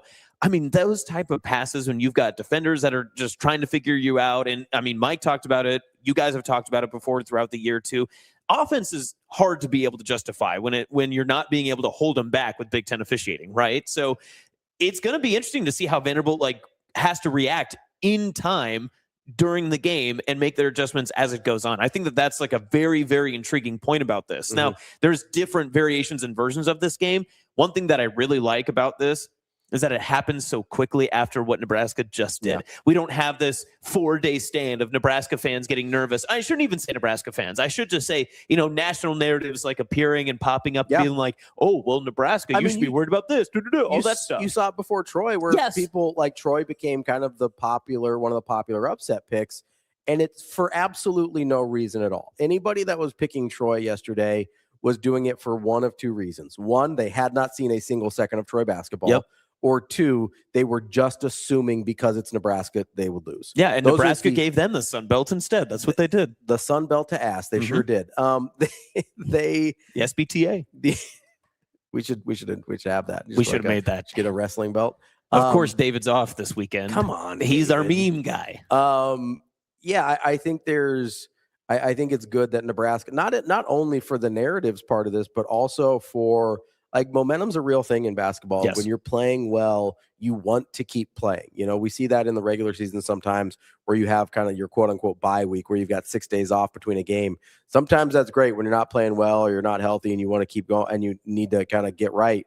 But sometimes you're playing well and you hate seeing that stretch coming. You want to play every couple days. You want to be on it. And, we've said this, whether it's offensively or defensively, I do think Nebraska is a challenging team, not only to scout on short notice, but also to play for the first time. To play Nebraska for the first time is just kind of a different experience. We've seen that all year. And the teams that outside of Michigan, who is a number 1 seed, the teams that saw Nebraska for the very first time tended to struggle with them, right? Yeah. Illinois gets them the second time. Purdue got them the first and second time. But by that point, Purdue is genuinely just physically a bad matchup for Nebraska in the way they do things.